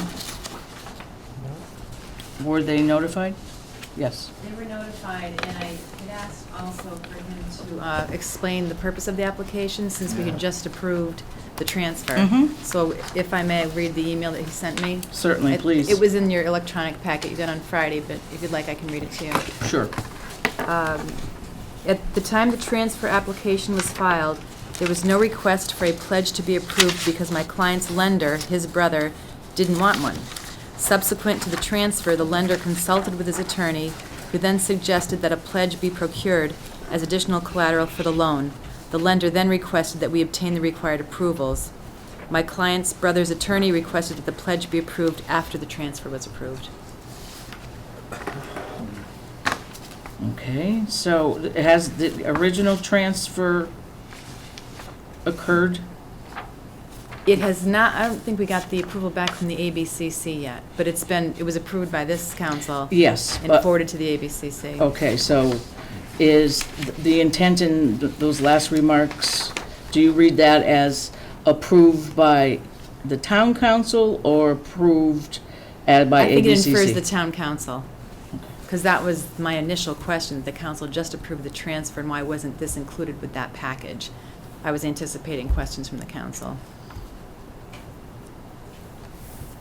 And he did get a notice of the agenda on Mhm. Friday. It's been, historically, we've adopted the practice of not addressing a matter without an applicant or petitioner being present, and I would recommend that we maintain that status and table this till the applicant can knowingly be present and have whatever other information he wants to present at that time. I So agree. I'd entertain that motion. So moved.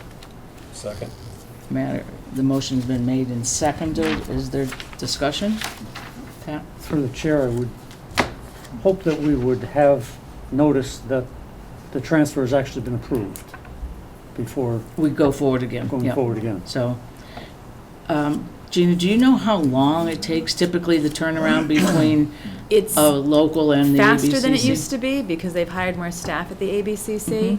It used to be 4 to 6 to 8 weeks. Oh, gosh. But now it's less than 4 weeks. Okay. So, Well, then we certainly will hold off until we have that assurance. right. Further discussion. And maybe we'll have it by the next meeting, so. Motion's been made and seconded to table until further time? All those in favor, please say aye. Aye. Opposed, please say nay. Motion is tabled. Okay, where is my cover page here?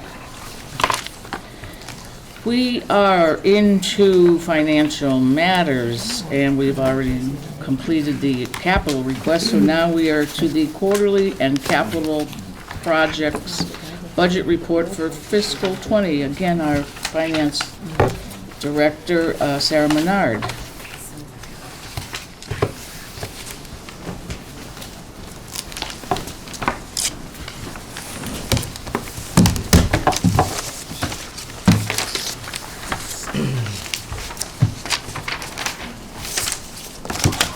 Hello.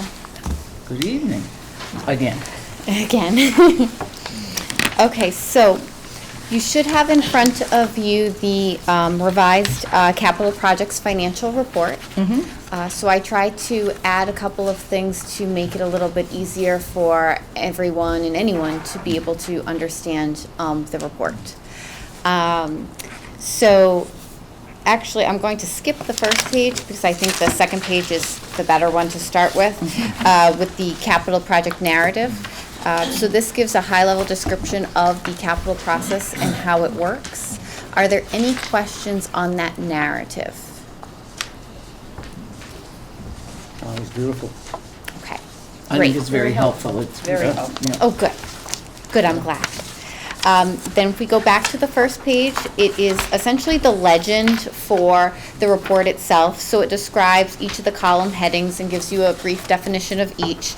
It gives you some of the frequent abbreviations that I use in the report. And then it also just gives some format information that I thought might be helpful. Are there any questions on that?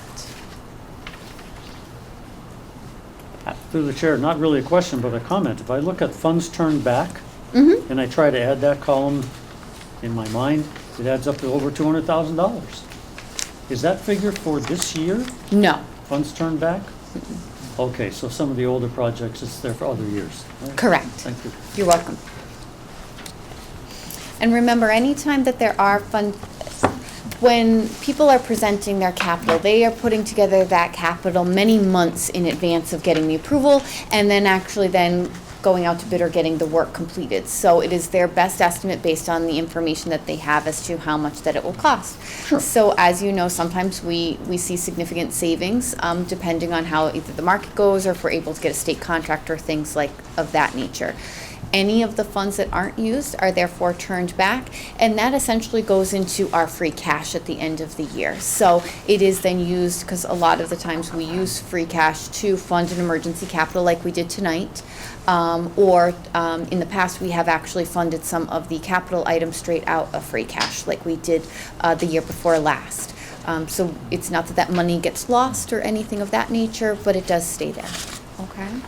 And if any of you recall, when I first started, those funds were not properly maintained and were sitting there for many years, and I closed a significant number of accounts that resulted in about $500,000 worth of funds being returned to the free cash. So we try to stay on top of that so it does not get that large again.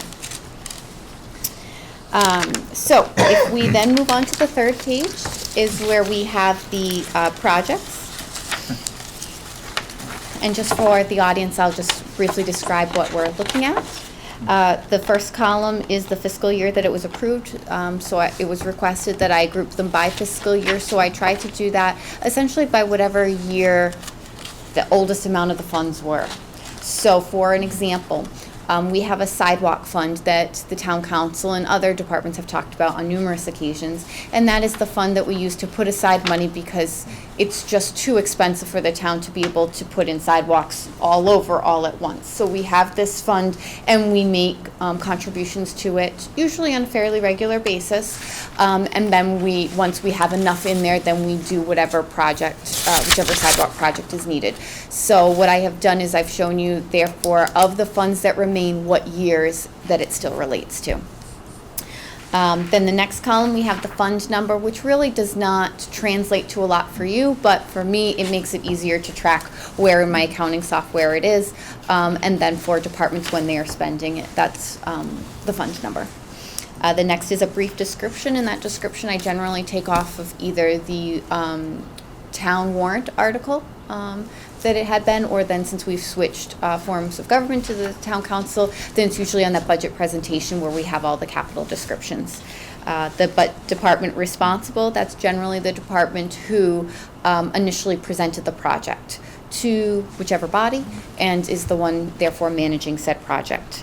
Bonded information, the original amount appropriated, which is the original amount funded, and then the balance as of June 30th of 2018, June 30th of 2019, and then December 31st of 19. One of the previous requests was to show projects that have closed over the past year, just over a year. So I thought it was helpful to give you therefore the beginning balance, and that's why it's going back to June 30th of 18. The next column is the amount of funds turned back, i.e. funds not needed in order to complete said project.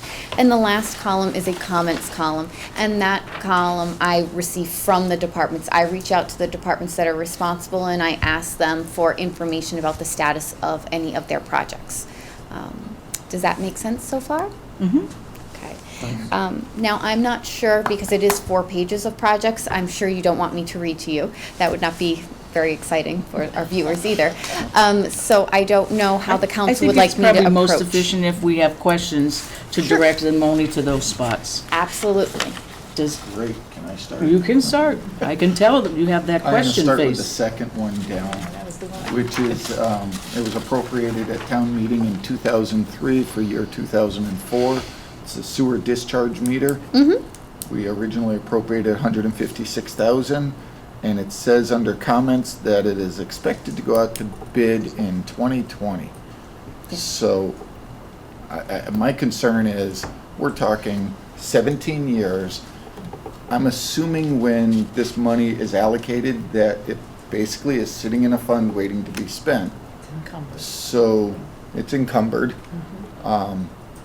After 17 years, is there a time frame that we can set and say, hey, if you haven't even started this capital project within 3 years, then the money gets turned back to the general fund? If the council would like us to adopt that kind of a policy, then absolutely, that we can bring that forward. And then I would have to bring it to you to say, and then you would vote individually on each project to return the funds, but absolutely. Yes. I mean, my thought process here is we're talking 17 years. Yes. This is going to go from the 156,000 to what? Probably double that right now, because we've had all this money sitting there and they haven't even started it. They haven't done anything. 17 years later. And the folks that are now Obviously, if it reaches the height of capital project, it means it's important and we need to do it, and that's why we're asking for it. There was only a couple of them that I really have an issue with like that, and it's not you, but I'm trying to get a general, if the money's been sitting there that entire time, there's other projects we could have done in that time. And for It's frustrating. I completely agree with you on that sentiment. For those kinds of projects, you can inquire of the department as to the rationale as to why it had been approved for so long and not approved. Some things I am aware of, that there were different talks of different regulations coming out or other outside factors that would impact what we needed to do, but I can't explain for 17 years. I can just say that since I've been here, I ask at least twice, sometimes more, per year about any projects can I close, and are you sure you really still need it?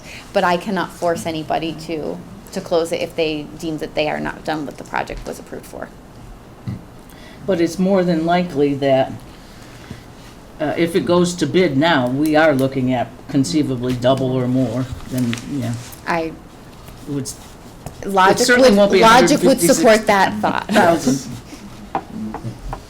Through the chair? Yes. If I remember correctly, during our conversations over the last few years, any monies that are encumbered and appropriated by the council stay that until we rescind it.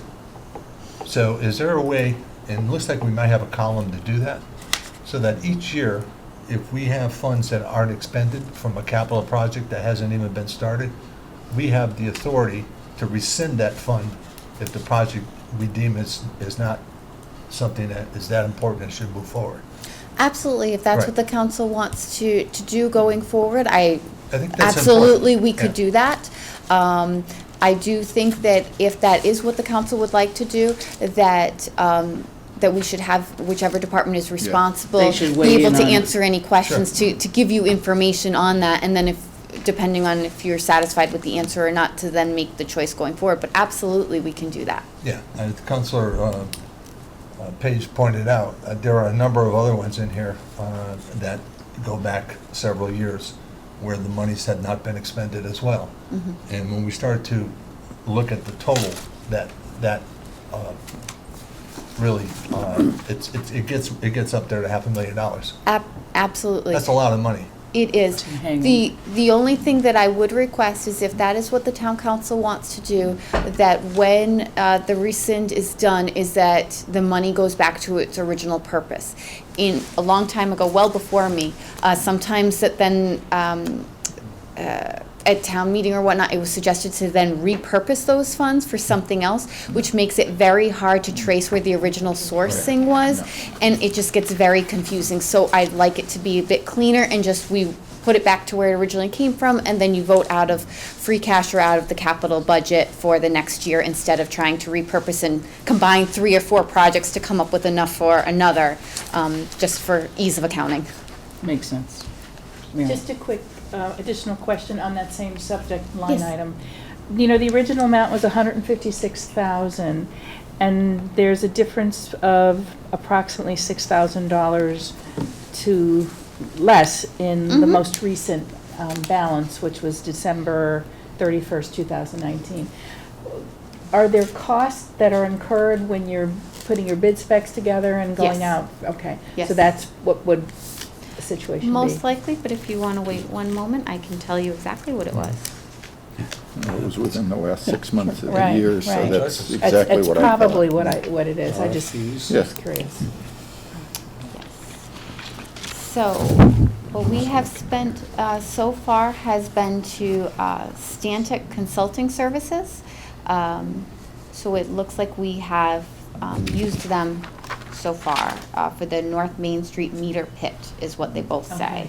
And that it looks like as of today, we've also encumbered an additional $10,000 in that fund for the same company. So it was a total of $16,200 that we have retained that company for so far. Thank you very much. You're welcome. So through the chair? Yes. I'm just going to drop down a couple. Again, it says it's for a sewer discharge meter. It's what, 1, 2, it's the 4th one down. It says we started with $84,564. There's $13,000 remaining, and it says that 5% of the job's complete. My math's pretty good.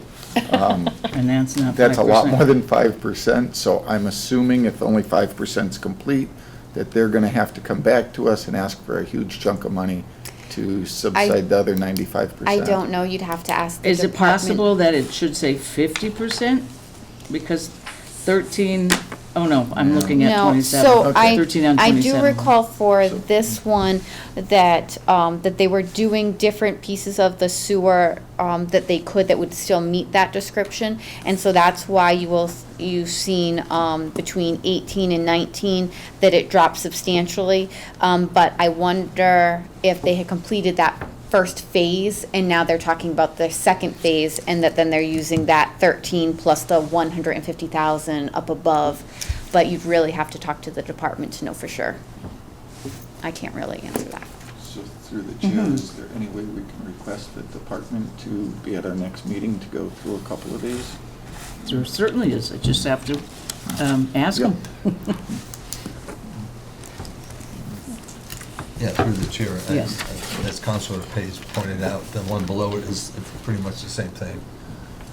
It shows, Yeah. you know, it doesn't add up. Yeah. And if they're, through the chair, if they're putting in the bids in April of 2020, what was the 5% done? Was that done without bid, or what's the story on that? Just curious. Again, these are just questions for that, you know. when they come in. Does it appear that most of the questions thus far are contained with DPW? Absolutely. I would assume that the majority of your questions would be, since they have the majority of the projects. Well, since, Through the chair. yes. It's also been explained to me that many times, especially if it's a long project, the percentage complete is of a particular piece that's been sent out, contracted out. Much of it's done, but this piece is a small piece. And so you can't tell because you can't see all of the prior pieces. So I think that's a good piece of it. That makes sense. And on these larger ones, I believe that that is what it is. But as I said, the department responsible would have to answer that for sure. Unless they write you a book. Right. Are there any questions in this spreadsheet that are not DPW related, that perhaps Sarah can shed light on? Yeah, through the chair, there's a Yes. couple of school projects. Right. And they have to do with monies that were requested of us to beef up the security in the schools, the doors, windows, as such. And there's a lot of money still outstanding. If we go down to the bottom, What page? page 204. Is that account 3327? Yes. Account 3327, it shows $448,000 left over for something that should have been expended in 2018 and 19.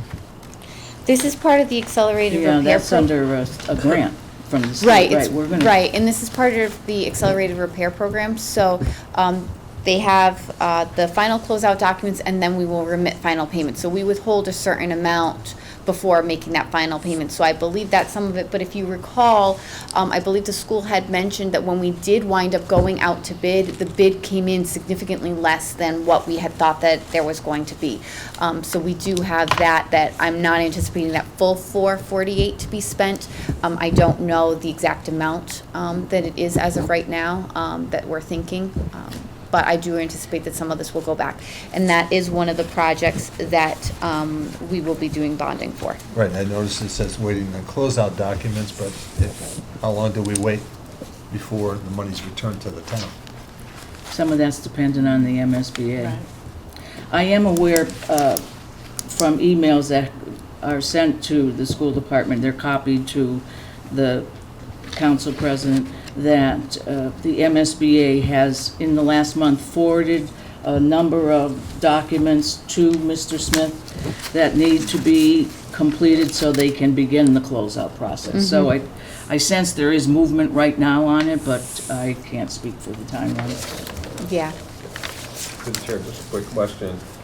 Just my own identification, I'm going to assume there's probably some grant money that came in, but the balance as of 6/30 was Yes, it is some grant money. $349, and then 6 months later, it It's- bumped up by yeah. 100,000. It is some of the grant money. Good job, good job. Yes, So- that's exactly right. All right. So through the chair? Yes. We do have one more in the school. I'm looking at 3346. Actually, I'm going to start with 3316. Okay. 3336, which is a phasing in of door replacements. It's phase one, was allocated in, by the town council in 17. Phase two was in 18, but yet none of them are starting until December of this year. Why are we Which one is it, 3316? 3316? Starting December of last year. Is that It the was one? just started. Looking at that December 3316. 20th, 19, Oh, which just last passed, but Okay. but we're appropriating it 2 years before as a phasing in of jobs, but yet we're waiting for all the money to do the project at No, once. we Is did do phase one. I think it's just that they used the same comment, that they were doing the actual very final phase of it, and that they finished it. So the comment's But the probably phase not one- accurate? That's my Okay. guess, because that project it- was it complete, looks the like- first phase was. They took all the money from the different phases and then started the project a month Oh, ago? no. Okay. I feel better then. Yeah, and you can actually see how, yeah, no, they had started some of it a lot earlier.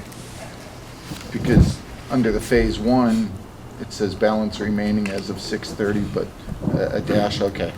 Yeah, and again, when DPW comes, they were the ones who actually managed that part of the project and had a lot of involvement in that. So when the DPW comes to talk, they can also give you much more specifics on how that they orchestrated that whole project.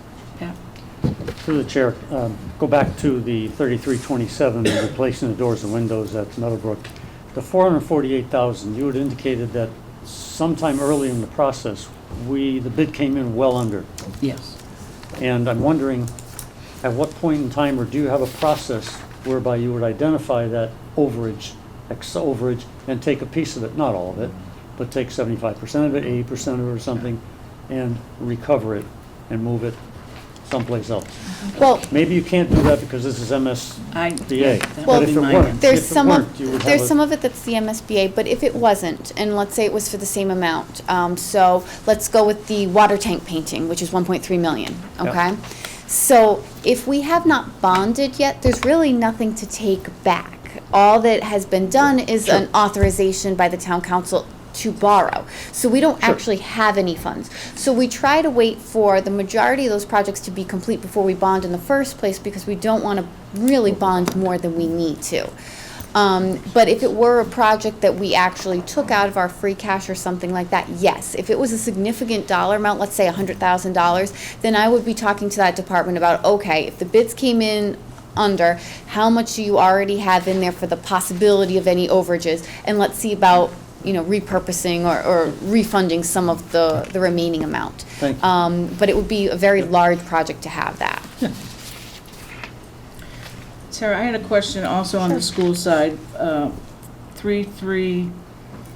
just lost Is it. it page 2 or? It's on page 2 Okay. toward the bottom, 3346. It was the Yep. remodel of The the security doors at the high school. Yes. It says still in design, first plan rejected. Now, we appropriated that money 18 months ago. It would seem to me that if a plan of design were rejected, that it shouldn't still take 18 months to get another one. Do you have any other insight on that? I think that that's a very good question for the department. I wish Okay. I had a good answer for that one, and I don't.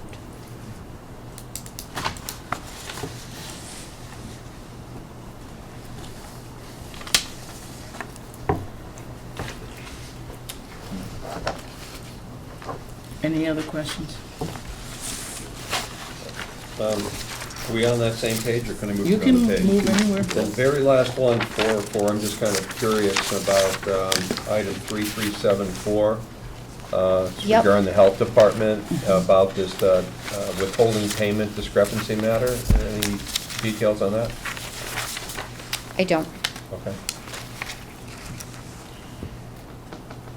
I don't know, Mary, are you aware? I know you've been working closely with trash. No? Yeah, through the chair, I think it's Yes. imperative. I mean, I still have a number of questions, but without the department head Mhm. here, to answer the questions, as Sarah pointed out, I think it's a waste of our time to continue. Okay. So the question is, besides Mr. Fenny for DPW, what other department heads would you feel should be present? My thoughts would be, we can ask school and health the same questions, see if we can get a response in a timely fashion, because we're not meeting for a couple weeks. Right. And then maybe get back to you to feel if that's a satisfactory answer, and if there's further question, then maybe have them come in, but without a doubt, having DPW in, because it's Definitely certainly a pattern. DPW, because there's numerous. But if it's I a- think the other two can be handled by emails. emails, And yeah. I will reach out to them, both Mr. Smith and Ms. Petrowski. So may I ask, is the format what you would like for going forward? So for the next quarterly report, is this something that you would like? Yes. Yeah, I like that, very nice. Now that we Okay. have the legend there, it Perfect. And Took all then the if I other- may, maybe the next time when I come to do the next quarterly, we just have DPW here at the same time. they're the majority of Sure. the projects anyway. Maybe it just makes sense to have them here. That way then we don't have to come back a second time. Right. Okay. Any other financial questions that I can answer? Yes. To the chair, with regards to the 5-year capital plan, how do these projects stack up against that?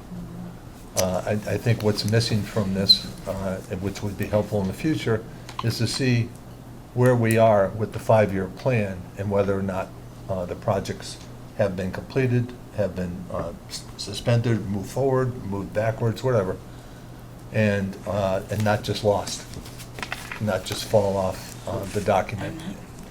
Are we just looking for a copy of the 5-year plan at the same time that we look at this? Yes. And I want to see, because these projects, we can go back and look at the 5-year plan, and they should be on the 5-year plan.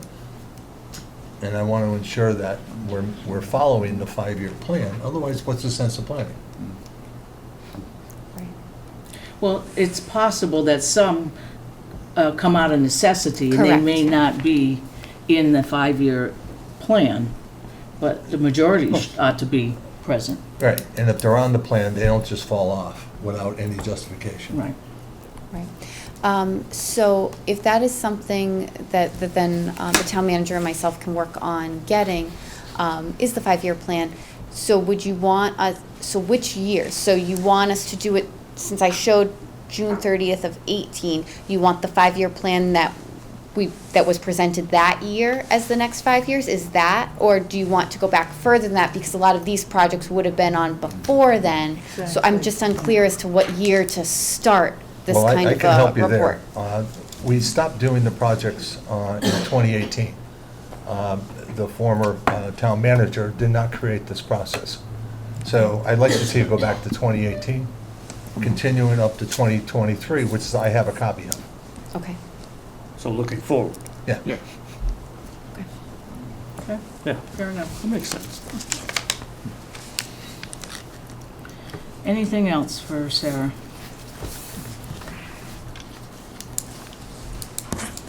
Okay. Thank you all very much. Thank you so Very much. nice. Moving to old business, update of the general code project, the town council bylaw review committee. Mr. Henry. Thank you, Madam Chairman. I would like first, with your indulgence, to review the status update that you received on Friday. Has everyone had a chance to review the status update? It's called Bylaw Subcommittee Update to Town Council, January 28th, 2020. Because if everyone has had a chance to review it, it was there before the weekend, then Yes, I just can't find it. I can just summarize quickly. Yes, got it. Yep. This is Bylaw Subcommittee Update to Town Council, January 28th, and it's in your packet, Got it. even if you didn't copy it. Oh, I did. Probably have 3 copies. Status of project. As of today, we're about 95% complete with this step of the project. We now believe we can actually meet the deadline, assuming that this council can approve. Again, to summarize what we intend to do, present the list of significant changes and updates to the bylaws to the council in a separate document that you received Monday morning. I will review these shortly. We will continue to fine-tune and clarify a few remaining questions with department heads and the town manager and complete these by Friday. And I was doing that most of the day today. We will continue to update the final submission document page by page, which Jeannie is doing, preparing the final document. She can change anything we put in there, but it's being done so we can be ready. We hope to obtain town council approval tonight to submit the document. Not necessarily everything that's in the document, but the concept of submitting the document. And finally, the formal submission to general code, which will be on Friday, if we're able to do that. It's important that the town council understands certain terms of our contract with general code, and that's what I have listed here under issues. The January 31st submission is contractually meant to be conclusive. Even though it's termed a draft, any new material submitted after that date is chargeable. Will they charge? You can't tell. If it's minor changes after January 31st, minor changes, corrections, typos, no, that's fine. But significant new items, they have the right to charge us because they have only a certain amount of time devoted to this project at the cost they gave us. General Code recommends that significant changes be pre-approved by the governing body before the submission to save everyone's time and expense. I am proposing a vote for tonight to direct the town clerk to proceed. Now, these have been approved by the department heads, they have been approved by the bylaw subcommittee, so it remains for you and the town manager to have a last chance to look at it. The council's being asked to approve some 30 or 40, actually it's more like 30 significant changes in tonight's meeting. All these changes have been approved by department heads, the bylaw subcommittee, or both. Nevertheless, councilors may have issues with one or another item. In the interest of time, I propose that any item questioned at the council meeting should be pulled from the document, revisited after submission. General Code suggests that all changes should be run by our municipal attorney before being submitted. Due to the tight time frame and the sheer volume of questions and issues, this could not be done. And I point out to everyone, these are the pages that we've spent a whole month reviewing. There's 300-odd questions on 265 pages, and most of them are just typos, clarifications, modifications that are essentially language, and it's the material is already there in our bylaws, so the changes are modest. So after submission, we can assemble a list of significant items and send them to our attorney. But in truth, even clarifications that the bylaw committee termed insignificant might be issues for an attorney. Our choices are to turn over the final submission of 275 pages, 300 questions to our town attorney, or we could send only the 30 or 40 items that we deem significant that are being discussed tonight, or skip this step for now and wait until the draft comes in. I'm not looking for a response. Should our town attorney suggest significant changes, we would be charged by General Code for delaying the project and incorporating the changes if we were to have tried to push it through now. Plus, the reasonable legal charge for this review, especially for a quick turnaround, would have to be significant. So, unless there are questions about this document and our plans and our timetable, I would move on to review the second document, the one you received Monday at noon. Are there any questions about the status of the project? And Mary, you're probably the last one to had a chance to really look at this. I don't have any questions. As far as the status, thank you. You've been in touch, so. Just enough. Just enough. Okay, before I move on then, with your permission, I would like to just take a moment to publicly recognize the dedicated work of the bylaw subcommittee, including Tom O'Connor, Ralph Page, Bill Fonseca, Tom Christensen from the DPW, Jeannie Quagliati especially, and an unnamed person. In a blue suit. We met 4 or 5 hours throughout January, 4 or 5 hours a week throughout January, and hundreds of hours of homework, review, and meetings with department heads to keep this project on track. Both Jeannie, as the department head for this project, and I, as chair, are extremely grateful for everyone's diligence and their good humor. I would just like to say, especially to our viewers at home, I hope you took notice of the amount of time invested by these 6 or 7 folks into a project that is so critical for the governance of this town, and it's an arduous task. You must have felt like the founding fathers in Philadelphia putting the Constitution together, because you have to get it right in order to do business in an ethical and logical manner. So I want to just underscore our gratitude for those efforts. And it's not finished, it's a work in progress, but I would venture that the biggest bite of the apple has already occurred, I hope. Oh, yes. So thank you. Thank you, Madam Chair. The bylaw subcommittee wants to be sure that the council understands that these proposed changes are not from the bylaw committee. They are from the department heads. Some of them are from general code that has reviewed over 100 other Massachusetts communities. And some of them are as a result of pushbacks from our subcommittee against both the general code and the department heads. But for the most part, that's where they come from. Each suggestion was reviewed individually by the current bylaw committee, and in case of doubt or clarification, as I mentioned, revisited with the department head. We then reviewed each one individually again and added them to the January 31st submission, subject only to the approval tonight. So what kind of changes are we talking about? 2 changes, global changes, conversion to gender-neutral language. They gave us several options. We chose the simplest one, to repeat the name of the person. So instead of saying the clerk he, she, the clerk they, it's going to be the clerk, rather than use they, which is grammatically incorrect, or he, she, or anything else. There are additions to the bylaws solely to provide reference to Mass General Law's requirements. So various department heads wanted us to add reference to this Mass General Law, this Mass General Law. It's really not significant.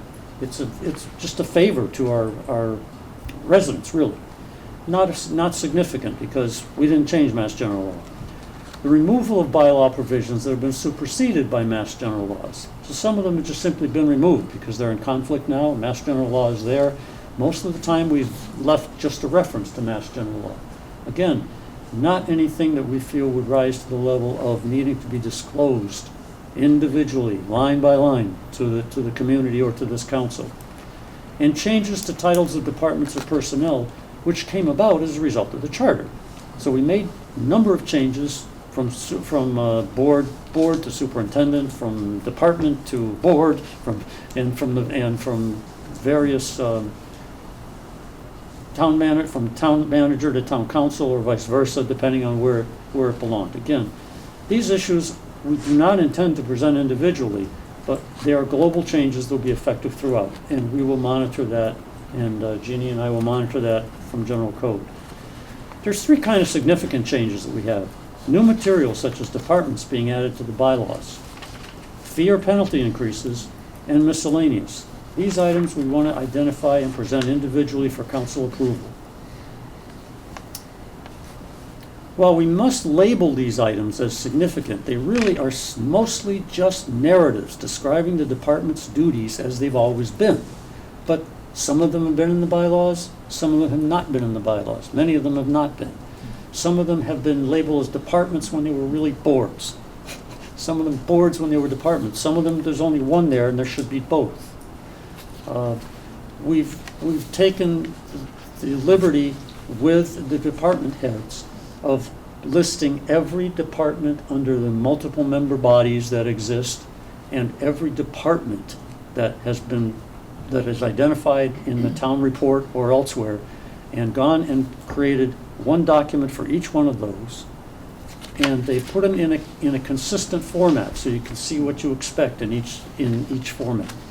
Obviously, there are a few changes like assessors, but for the most part, it's narrative, describing the duties as they always have been. Nothing earth-shattering has been added. Unfortunately, there are infinite edit stages, and we're just not available for all of them tonight. But I could just show you a couple of examples quickly. Chapter 190, new Chapter 190, Recreation Commission. Section 1, membership term, appointment. The Recreation Commission shall consist of 5 members appointed by the town manager serving terms of 3 years.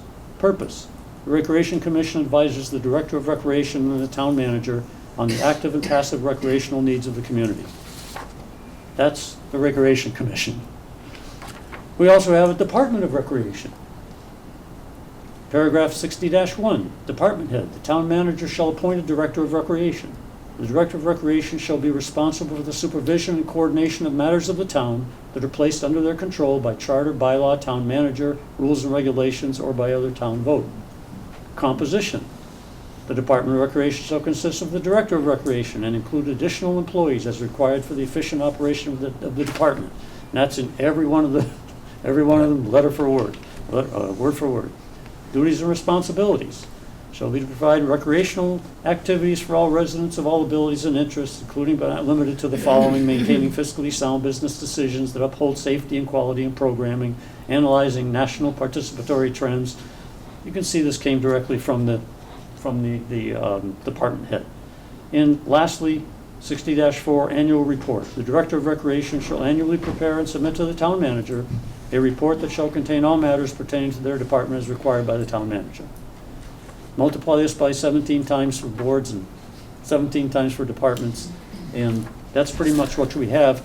We're still working on the final documents, or we would be able to distribute them to you tonight.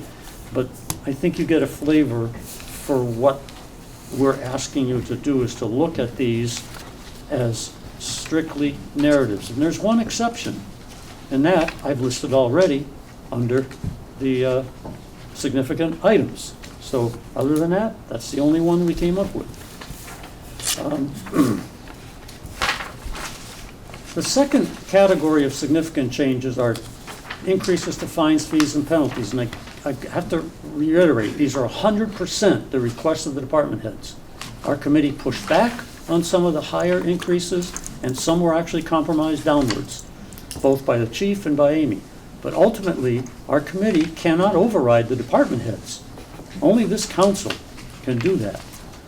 Or the town manager could also do that before submission to the council. I suggest that we review them one by one, because you see, the fines are the ones that are going to come back to us. They're the ones that are going to come back to the town manager and us and say, "Well, you didn't do this, you're increasing this fine."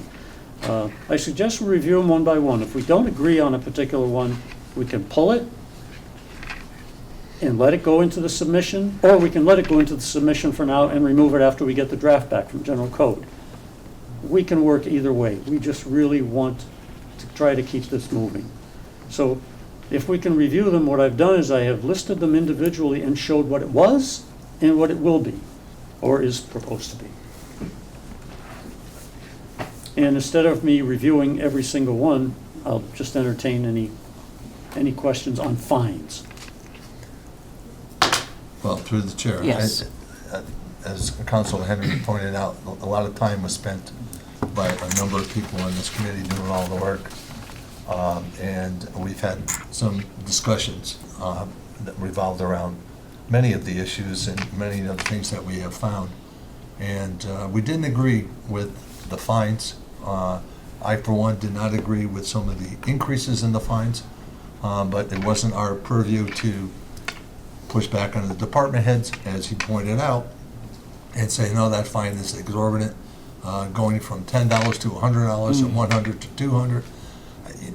I understand, but I've always been a believer in educate, abdicate, and then ticket. I don't want to see department heads use this type of ticketing process or fines against our residents. I think it's some of these fines are exorbitant, and I will say, just wanted to say that, and I don't agree with them. So the department heads put them in there. We did not, and I, for one, don't agree with them, but we're bringing it to you for consideration. Marilyn? A couple questions. The amount of the increases based on a standard in the neighboring communities, or is it just a certain percentage that you went up?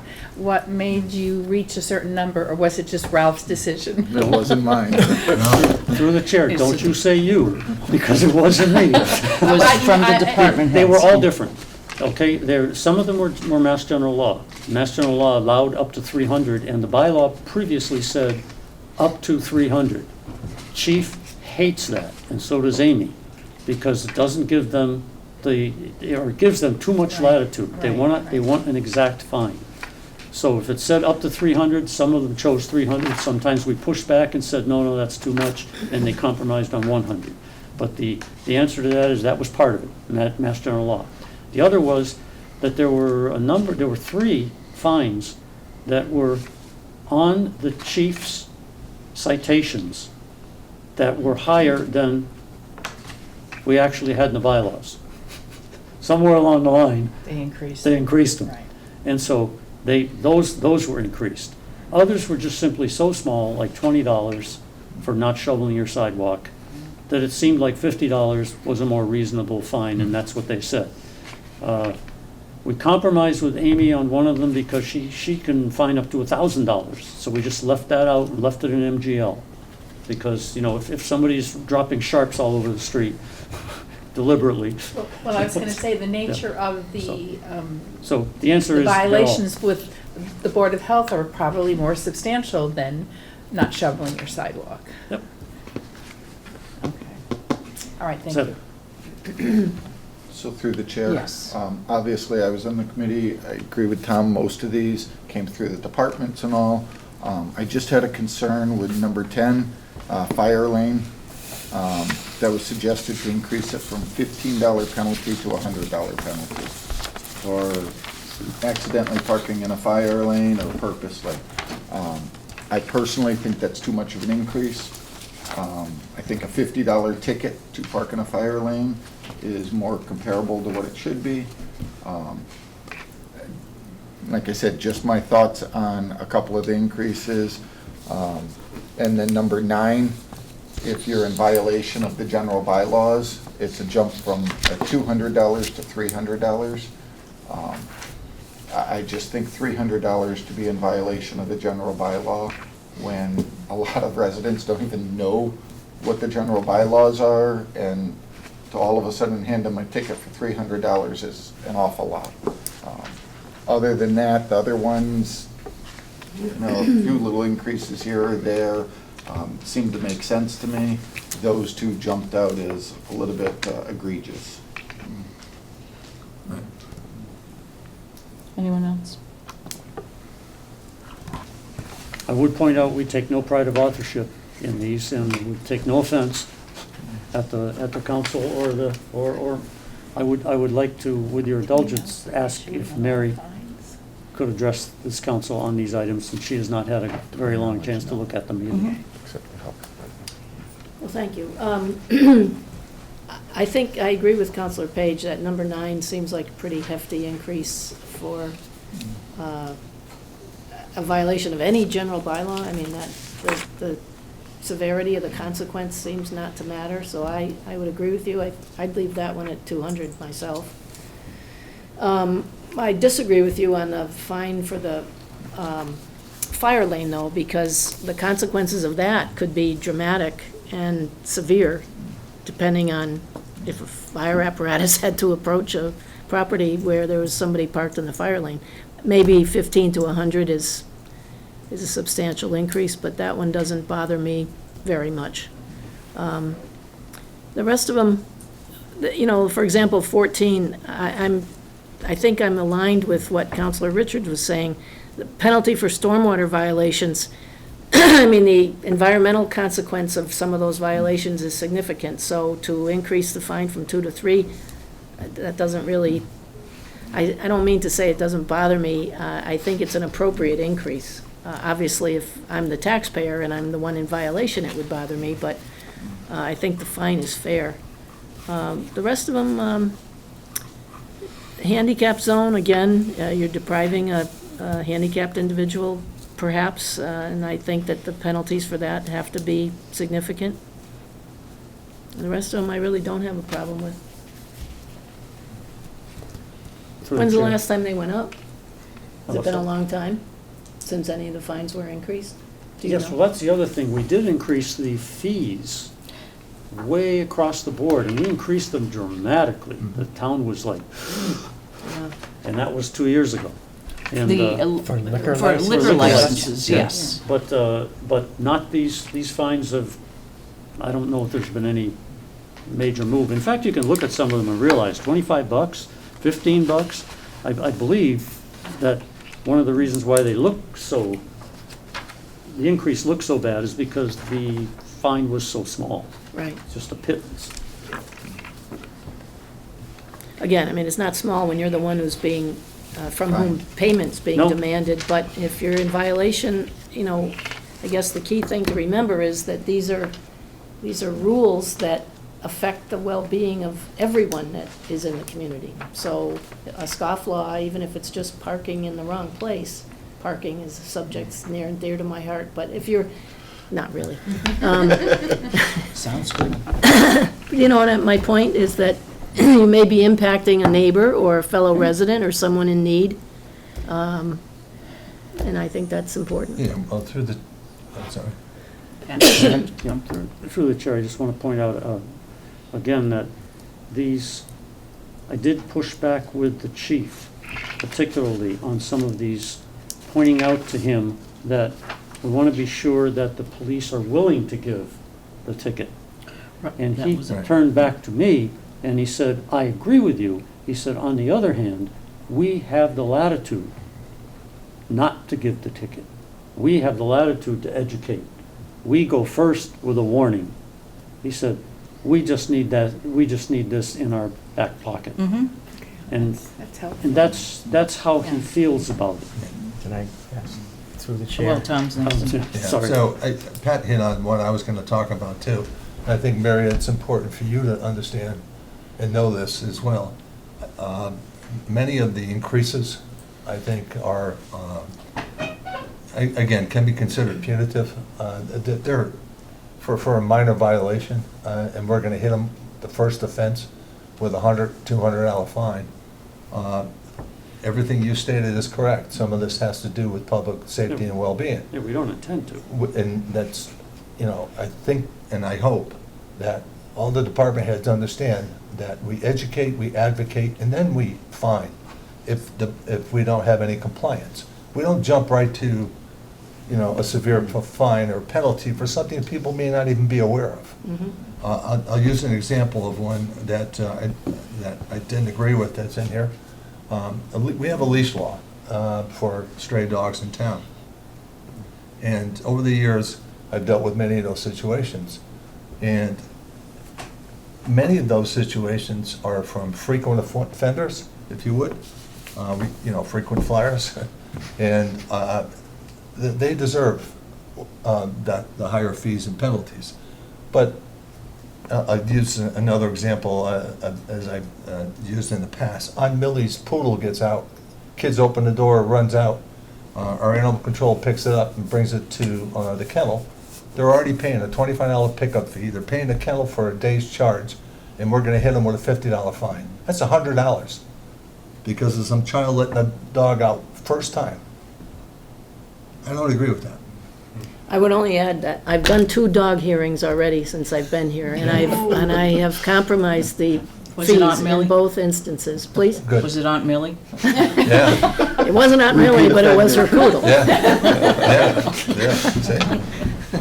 No, but So I think- I appreciate your point, and on these fines that are appealable and I can exercise some discretion, I mean, certainly we'll listen to the facts and circumstances Right. that anyone wants to offer in their defense, so to speak. And that's where I'm hoping there's some latitude with that, Yeah. where our department heads don't jump right to a fine. Yes. Talk to the people, educate them, let them know what they've done wrong, what they need to do to correct it by advocating for them. And then, if they don't listen, they don't step up, then ticket. Through the chair, I think it might be helpful going forward to possibly have a little bit of a tracking system, and the tracking system might prove which bylaws, if you will, are violated. And then we would know, when we go to adjust later, which offenses should we be looking at and which offenses rarely, if any, occur. A lot of these fines I've looked at, and I started getting into it with our building department, there's a lot of latitude there, as we were previously speaking about, that it could be a verbal warning, it could be a written warning, it could be a fine. And even if it is a fine, we have a process to eliminate the fine based on the circumstances. So the point of my conversation really is if we can have a little bit of a tracking system through the different departments to see who and what, I don't mean who, but what are they being cited for, and then it'll give us a little bit more information going forward when we address this entire situation down the road. Pat? May I suggest that we go one at a time, say yes or no, and pull them out, because otherwise we won't be able to You finish can. shortly. I think we've heard all sides, and all sides are correct. But if we can, certainly it seems like we want to, number 9, we seem to have some general agreement, although I can't say that. I can say 2 people strongly, 3 people strongly, but perhaps, I don't know, show of hands, or just simply pull number 9. You're looking to pull it to Make it discuss 200. it later? I mean, I think we Well, I can mean, just we- take a vote to, I mean, I would make a motion that we keep the fine at $200 instead of increasing it to 3. Right. Yeah, I'm fine with that. Right. Everybody good? Yep. Yep. Yes. How about number 10? Anybody object? No. Number 11? Number 12? Yes. You would like that to Stay the same. stay the same? We already have the ability to go up, and there's additional charges. I think this is for the occasional or the incidental accident. We're pretty severely penalizing someone. So what are you proposing, Tom? To leave it 25, at leave 20? it. Yeah, Leave it the way it's 25. written? Even for a If your fourth offense? No, I dog just gets out wanted- right now, it's gonna cost you What it's $75 doing bucks is increasing to get them back as it is. $25. Okay. So the Okay. first we offense increase that, was it's gonna be more. 25. No, it's now 50. 50. Oh, For okay. the second and third offense, it was 50, and now it'll be 75. Got it. The fourth offense was 75, it'll now be So 100. keep the So it's same in- numbers, I think that's what, Tom said. Okay, I'm fine with that. I am as Right. well. Everybody feel that way? Okay. I would, The penalty for hawkers who fail to file increased from 20 to 50. To me, 20 Are those is the just- people that work at the carnival and so forth? Yeah. Like they're gonna be ticketed. Well, anybody selling in town. It Yeah, I doesn't mean- have to be at the carnival, right? Yeah, I'm just thinking of examples Yes. if somebody does that. Everybody okay? Yep. Mhm. that's fine. Stormwater violations, I think Mary spoke to that, or someone did. We okay with that? Yes. Street and sidewalk violations, these are all over the place, but then that's a major increase only for, again, if it's an egregious situation, drunken disorderly, nuisance.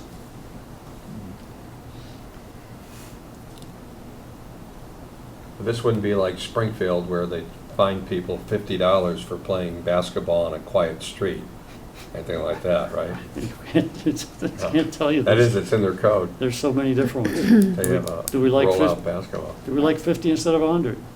nope, I'm good with the 100. 15, right? Number 15? For number 15, I was good with All the right. increase. Everybody good? Emergency parking ban? Yes. Mhm.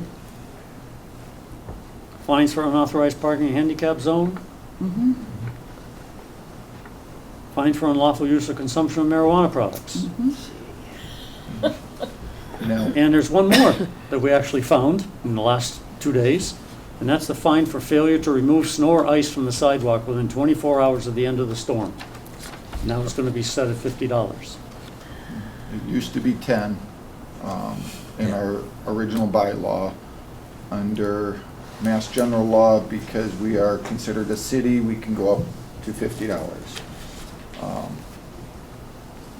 And I think we also added into that same bylaw that if after 72 hours, That the comes later. sidewalk's not Yeah. cleaned, Yep, the DPW can clean it. And then assess you. Assess. Yeah. that'll be in the next section. Question from the back through the chair. Many years on the planning board, we would require sidewalks on subdivisions. I don't know if they do that anymore, but it's about every They do. Oh, yeah. subdivision. We have sidewalks on some streets to nowhere. I mean, they're just basically just placeholders for someday to, no one uses them because it might be on some small cul-de-sacs and so forth. Is there a fairness on it when I mean, I can understand having a sidewalk on Elm Street, but a sidewalk on a small cul-de-sac where the DPWs plow everything and no one ever uses it because it's a placeholder for when the main thoroughfare finally has a sidewalk. because there's no sidewalks on the main streets. I just think there should be a fairness option in there, a usable sidewalk, because otherwise it's, it's basically. Is there one in front of your house? Well, I don't have one in front of my house, but I have one across the street from my house. Our street goes to Allen Street. There are no sidewalks on Allen Street. And the sidewalk was just there because it was required, part of the planning board rules and regulations. And like I said, you can walk your sidewalk from here to Don in the back. There you go, you got your sidewalk. So I don't think citizens like that, and there's other examples of ones that we've applied. Right. So through the chair? Yes. If I can address that a little bit, I think what this fine is really, is if someone complains because they're trying to walk in a walk and it's not clear, chances are they're gonna contact the police department and say, why is the walk not cleared? They're gonna notify the homeowner, your walk needs to be cleared within 24 hours. As Yeah. far as I understand, I know there were some situations in town before the police did that. The people didn't realize that it was being used as much, and now they take care of it. I think, We're not South Carolina, right? They're not yeah, gonna make money it's on one of this. those where, and I'm gonna assume like an 18-inch snowstorm, they're gonna give leeway. They're not gonna sit there and go, the snow Clock's ticking, stopped at right. 3 a.m., it's 4 a.m. the next day, we're giving you a ticket. Yeah, And but again, I there's a think lot of side streets. Yeah. I know one Betterly Lane that they never clear because it doesn't go anywhere. Right. And I don't see the police coming in and ticket them for that. I think this is more of a common sense. The bylaw's always been there. I don't think the police have ever. It's a friction thing. Yeah, I mean, and through the chair, as I spoke earlier with Mary, the discretion resides with her, I would hope. So if someone complains about a sidewalk on a cul-de-sac that hasn't been shoveled, there's no homes there, then that's not a tickable offense to a property owner. I mean, that's something that shouldn't be considered. Yeah, I mean, it should be for public safety, and Yeah. if the purpose of the sidewalk is to use it as a sidewalk system. Yeah. And if the sidewalk just terminates at the main street, it's only to have neighbor A get to neighbor B's house, and that's it, and there's no other sidewalk, then it just seems to be, I think, look into the, public safety should be the focus on it, not Right. just a spite thing to say, I'll get you, and I'm gonna call the police, and you're gonna have to clean it, and the sidewalk goes to nowhere. Yeah. That's it. And through the chair, in our discussions, we really focused on the public safety aspect of this, because what we see and what we've all seen over the years is when a sidewalk's not shoveled, people walk in the street. They don't want Kids. to, the street is plowed. They don't want to walk on the sidewalk because it's dangerous, it's icy, it's full of snow. And many of our kids do that, and I don't want to see them in the street. As the rest of us don't, I'm sure.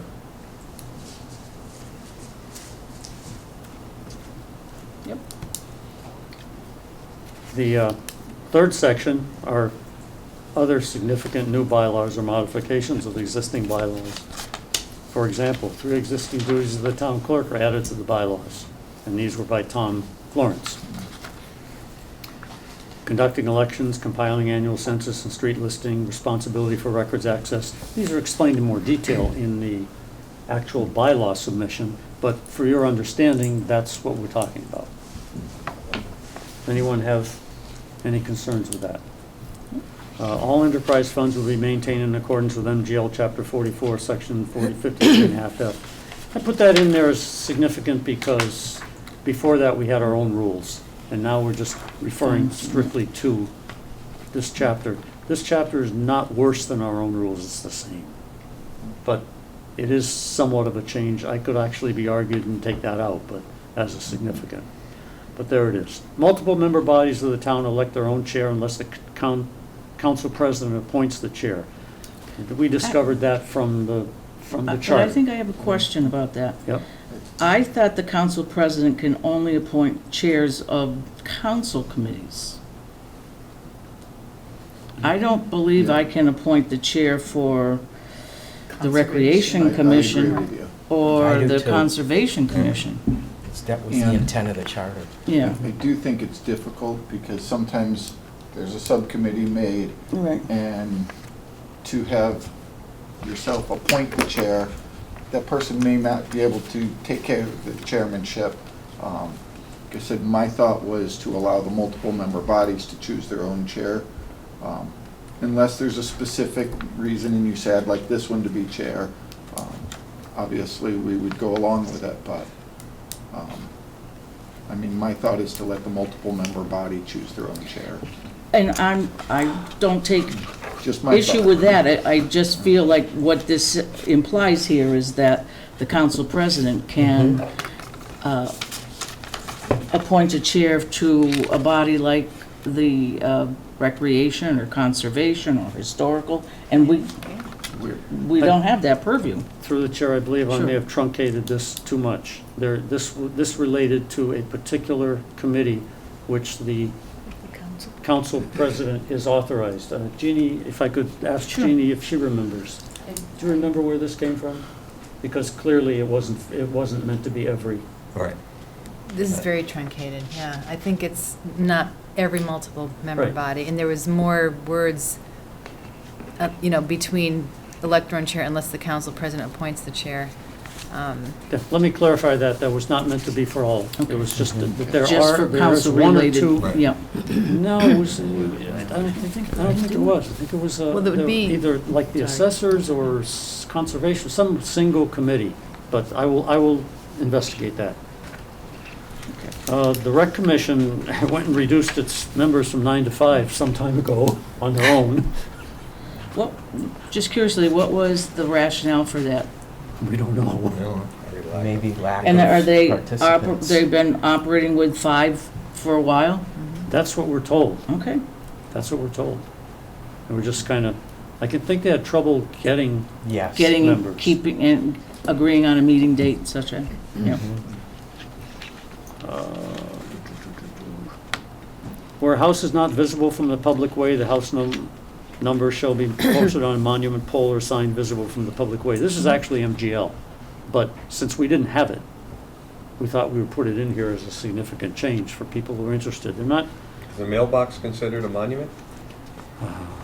No, don't think so. no. Don't think I so. mean, the building inspector should Yeah. be basically Yeah. enforcing this when someone takes residency of a new Of a new home. premise. Yeah. Right. House number could go on a mailbox, on the pole on the mailbox, something on that idea.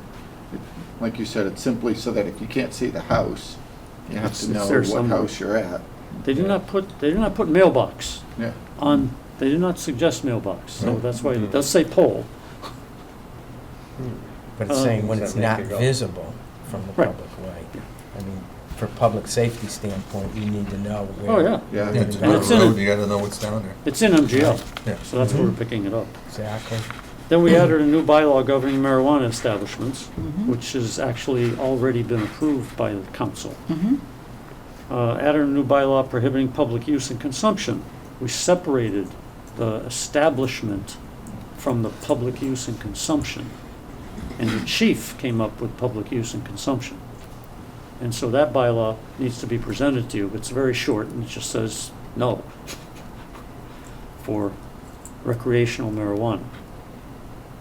So clearly, that needs to be put in the public hearing and given to you all. Added, the construction site waste, such as demolition debris, litter, and sanitary waste are added to the listing of stormwater pollutants. They were not there before.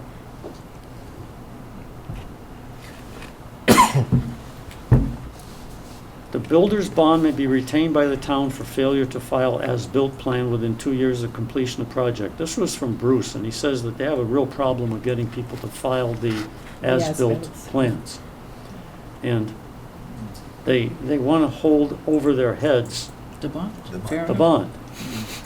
I agree with that. And initially they wanted to hold the certification too, but we said, no, you can't do that. The certificate. We said, no matter how long it takes them, if they give it to you, you got to give them the certificate. Through the chair, I Yes. just wanted to speak on the as-built. Our town, I'm sure Marilyn and Ralph would probably recognize from past planning board members that we required as-bills. And the as-bills seemed to deteriorate as time went on. And I had discussions with our new building inspector, and as-bills are being required at this point in time again. which We've always been which is required. very important. Or for those that don't understand that, without an as-built, a foundation could be approved in a specific location, and if the as-built isn't performed, then we never know that that foundation is in fact where it was agreed upon by our planning boards. Some of that has to come with utilities also. They're supposed to go here, but for some reason, they They hit have to ledge go- or whatever, and they have to veer slightly. The as-built will show where it actually is, which is crucial. Right, and if there became a real problem with where it would go, then they would have the option to go back to Yep. zoning board of appeals for Mhm. variances, so. And here's the one that Ralph brought up before. Upon failure to clear sidewalks of snow or ice within 72 hours, the DPW may clear the sidewalks. They don't wanna, but they may if they're asked, and charge the property owner with the cost of removal. And we also had one more that we found yesterday, and that is with the CPC. The write-up for the CPC was missing something. And it did not say that the CPC had to submit the spending plans or the pledges for town council approval at a public hearing. Ralph, you might So, explain that in better Through the chair, better terminology. the community preservation used to go to the town meeting for approval. The town meeting residents could speak on it. With a new form of government, it's not required that either the CPC committee hold a public hearing or the town council to hold a public hearing. I felt that this limits the residents. The residents don't have a chance to speak up to say, I don't want my $200,000 being spent for this or that. I want you guys to reconsider it. It was really taking their voice away. So I think when the CPC committee makes a recommendation to the town council to expend money, it should be done at a public hearing so that any residents can speak. I think that's the best way and easiest way to do it, and it gives the public a chance to talk, and it gives us a chance to hear what's going on. And it should be in the bylaw. And it should be in the bylaws, my opinion. I agree. I agree. I realize this is very unfair to all of you that we've done this, but it's like, this was just so difficult to get through all I these think things. it's a good overall And- summary. And what we'd like to do is, now I definitely will take away bring back the two fines that we wanted to, back to what they were originally. And what we'd like is your permission to submit this document, understanding that it's a draft, and we can make changes to it. If somebody comes back and says, no, I should have said something, can we have the council's approval? Can I move? And so what I'd like to do, with your permission, is to make a motion, and then we can have further discussion, and then we can vote. Sure. So I would like to move to approve the list of approved significant new bylaws and/or modifications as presented by the Town Council Bylaw Committee with the changes identified in penalties number 9 and 12. Second, Motion's been made. I'm sorry. Go ahead. You have to I say moved first. it. I Yeah. second your motion. Motion's Any- been made and seconded. Is there further discussion? Hearing none. All those in favor, please say aye. Aye. Opposed? Motion passes unanimously. Thank you very much. I Phase would also move to approve the submittal of the General Code Workbook to General Code, including the aforementioned approved new bylaws and the modifications mentioned at this meeting. Second. Motion's been made and seconded. Further discussion? So, Hearing- through the further discussion, it won't only be what's at this meeting. Obviously, I still have a couple, multiple member body corrections to send to you. So I just want to make sure we're not limiting to only what you have now, because I still have a few little documents to go. We understand. Okay. Motion's been made and seconded. Any other discussion? Hearing none, all those in favor, please say aye. Aye. Opposed, please say nay. The motion passes unanimously. Thank you very much. Thank you again for such detailed work. Okay, we are moving on to new business, a vote of the council to designate early voting polling place. Madam Clerk. Sure, early voting is going to take place the week before the March 3rd election. And if the polling location for the early voting is not within the town hall, the state recommends council approval to approve the location outside the town hall, the secondary location. So that's what I'm looking for tonight. Okay. And so it's going to be in the Library community room. Okay. So I will entertain that motion. That's pretty straightforward. I just have one question to the chair. Do we have approval from the library, since it may be after hours? I got that months ago. For November 2, we're all Good. set for the whole year.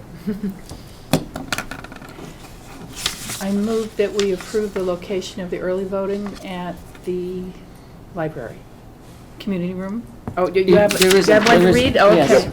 Number Okay. D.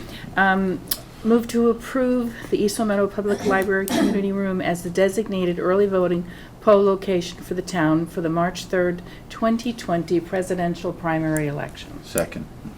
Motion's been made and seconded. Further discussion? Hearing none. All those in favor, please say aye. Aye. Opposed? Motion passes unanimously. Okay. New business D2, discussion of a policy for naming and/or renaming of town parks and facilities. My understanding is that Councilor Richards and Anderson have done some behind-the-scenes work on this. Not so much behind the scenes. Well, But yes, your folks have a copy of between the meetings. Between the meetings, right. You have a draft policy which is titled Naming, Renaming of Town Parks and Facilities. And this particular proposal, just for the public, I'd like to read the purpose. The purpose of this policy is to provide guidance to those that have an interest in the naming and/or renaming of a town park and/or town facility. Now, you remember that this particular project was initiated by two requests from the Recreation Department to consider the renaming of Pine Knoll Pool to Coach Sylvia, who was instrumental in a huge successful swim program over many years. And I think the issue is not so much their request, but rather that we should have a standard. And so this is our proposal for a standard. And it's not very bureaucratic, but I think it does address what the requirements would be if you were honoring an individual or maybe a certain historical item of significance or something. At least there would be a standard to go through. Why is this important for this particular park or building to be named after this particular person or organization or whatever? There's a procedures and guidelines page, which is self-explanatory, and then in the appendix it shows an application form. I'm not looking to belabor this, but I'm assuming you've all read it. And if you have any questions or comments, the floor is yours. Any comments from anyone? I thought it was extremely well done. Yeah, it's a very reasonable Covered standard. Yeah. Okay, that's easy. Now, I've done a little thinking about, assuming that we adopt this, what do we do with it? And, you know, we have policies versus bylaws. I took the liberty of reaching out to Amy Petrosky, our Board of Health Director, simply because they have Board of Health regulations, and I was curious how they kept track of those. And she indicated that they basically, you know, she has a binder in her office with copies of the regulations they've passed, but the rest of them are Google Docs, and they're stored electronically. And my concern is I just don't want this to get buried somewhere, and then when we're not here and someone else is sitting at this table and they want to do something else and they forget that we have a policy, or they don't know where to look for it. So I'm not sure about that piece, where we should store it. Through the chair, are you proposing this might be a bylaw, in which case it would not be lost? Or is there a Well, I'm reason not why it's not? necess- If it's appropriate. Right. If that's Right. appropriate. Because there are other, I don't know if it is, but. well, and I agree with that, I would because there's think it's- another policy that was established years back by a previous Board of Selectmen that is still in force, but it fell through the cracks when the government changed. And that will be coming before you in the not-too-distant future to make a recommendation as to sort of file it more appropriately as is, or modify or repeal, depending on how the, you know, the parts of that policy change. So I know it can happen that it will, you know, it can slip through the cracks. So I just don't know the best way to store this. So through the chair, I think, the general code is doing a lot of work with regards to creating a process and a system that's going to be easy for our residents to use. And one thing very similar to what you described is we had this document, traffic rules and orders, that nobody knew existed for quite some time, that all of a sudden surfaced during this whole process. Okay, I So, didn't know that. I wasn't sure about It'd be that great piece. if we could put it there. The other policy I was referencing were used car regulations, which were passed by previous Board of Selectmen. And it governs, at least that particular policy governs the issuance of used car licenses, which in effect, and no offense folks, but you've already violated that based on the policy that was established years back with the recent used car license that you issued. So, I mean, there's some discussion that needs to be had about that, but I would love to see if that continues to be part of the general code then as well. So, through the chair, Mhm. what my thought is after E-code's completely done, we can submit documents as like an appendix, just to be put into the back of it. Right. It doesn't have to be a bylaw or anything, but when I first heard about the E-code, my thought was, this is gonna be great, because any rules, regulations of any department, we can compile and just keep them all in one location. Right. And I think that's really what the thought process here is. And again, it would be something, after we're done with the initial process and all, to maybe discuss with them, hey, we have these couple of the subdivision rules and regulations we had talked about, maybe a renaming policy or something on that, so that it's all compiled in the same location. That makes the most sense, and that's how I understood the initial proposal from General Code. So that should answer your Yes, question yeah, about how to absolutely. locate it and keep it available for public awareness. Yeah, for clarification through the chair, the general code has indicated on a couple of occasions that there are some things they can append without looking at Yeah. or going through or spending time or money on. Our charter was one. We said, put it in the way it is. That's it. Council rules, put it in. And they can probably do this. The other thing is we will be entering into a maintenance contract. And so if we want, they can look through it, although the way you guys have done it, I don't know what they could find. And so they do have two different ways. They can go through and fine tooth comb it, or they can just append it. Now, with respect to approving this policy, is it suitable for the council to, based on our review, vote this evening? Or is there any interest to put this out to the public for, I mean, it was on our agenda for for this meeting, but is there any interest for a public hearing regarding this kind of?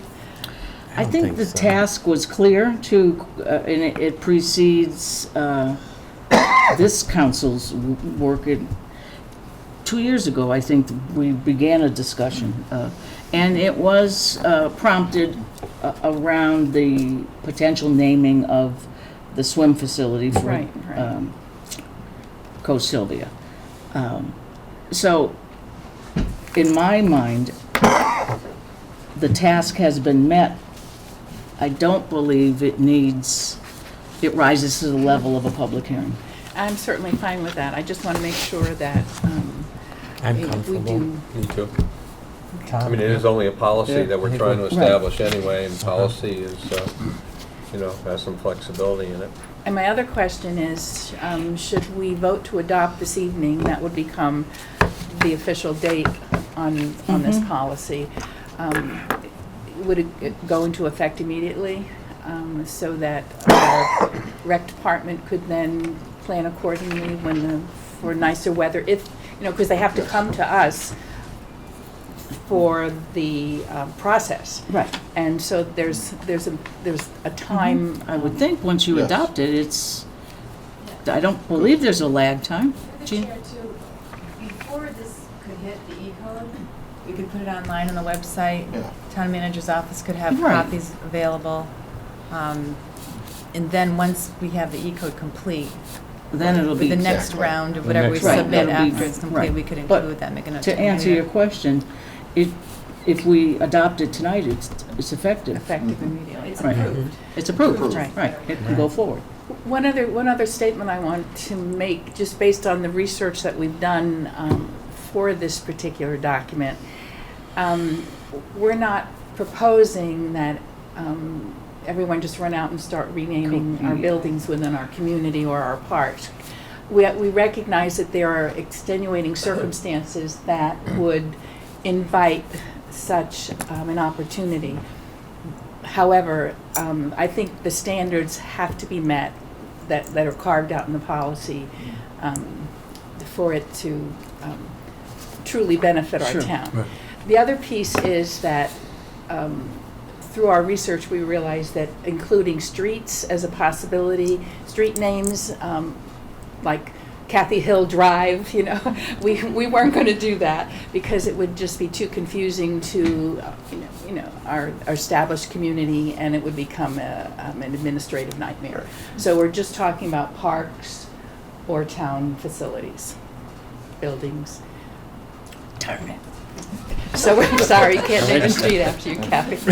Maybe a golf course. Could be. Could be, right. So that's it. I'll give it back to you, Kathy. Well, Move to adopt. I will entertain that motion to approve this naming policy. So moved. Second. Motion's been made and seconded. Is there further discussion? Hearing none, all those in favor of adopting the naming, renaming of town parks and facilities as a town council policy, please say aye. Aye. Opposed, please say nay. That policy is approved unanimously and adopted this evening. Thank you very Excellent. much. Thank That's you. a big one that we can take off the to-do list. So January 28th. Thank you for that. Okay, now we are down to town council goals. And I asked that this be placed on the agenda back in December. Arguably, the council's attention to the replacement of our town manager, which began to occur in the summer months and kept us busy up through the end of December, has pretty much impeded our attention to what ought to be goals set at the beginning of a fiscal year. That said, it's pretty much February 1st in another few days here, and that leaves only 5 months left before we would begin another fiscal year on July 1st, and an appropriate time in that month to set reasonable 12-month goals for the council. So I am certainly in favor of goals, but I just want to caution that we choose or identify goals that we know we can achieve with a reasonable amount of success in a short period of time. But at the same time, speak to our obligation as the legislative body and to the necessity to, in concert with the manager, govern the town. So I am open to a suggestion for one or more goals. So through the chair, I've been thinking about this, and I have a concern with transparency with regards to the town council. And by that I mean, I've seen a lot of times we'll get an email from the public, and it'll be addressed to everyone. And to my knowledge, we don't have any program in place that, you know, I'm assuming, well, this sounds like Don will answer it, maybe he's assuming someone else. Is there any way we can set a path to say, you know, within 72 hours or 48 hours that we will at least respond to an email that we receive, even if we can't answer the question, a simple, we received your email and we're taking it under consideration, or anything like that, because sometimes I hear back from the public, well, I sent an email and it just fell on deaf ears, when it really didn't. It's like a juggling process, not sure who and when it's going to be answered. Are you looking at, excuse me, the chair?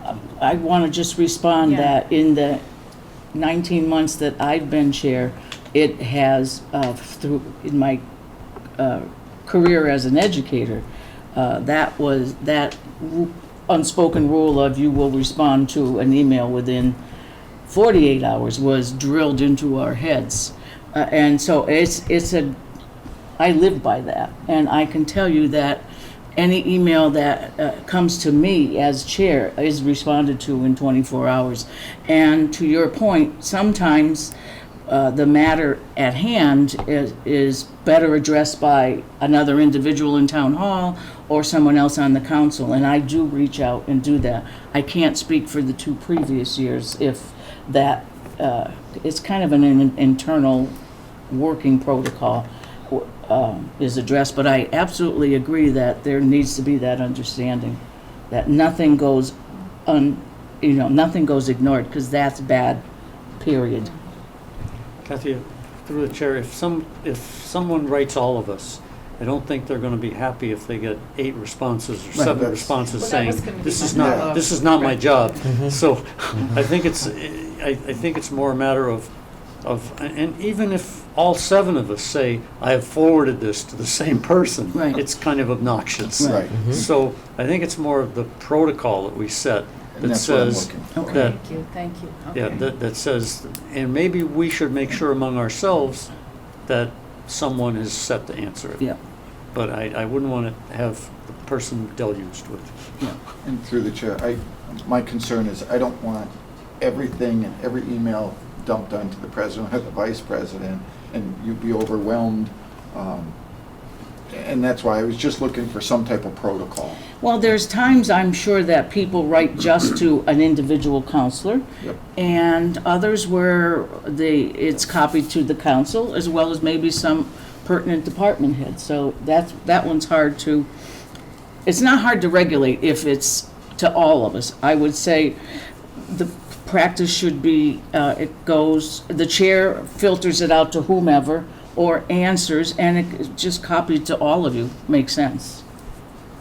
Through the chair, I can say my past experiences that since you have been president and it hasn't been discussed publicly, but if a blanketed email went out and we all received that email, we've always checked in with our president or town manager to decide who's going to answer it. And I can say I don't believe there's been any emails that have been sent out that haven't been answered.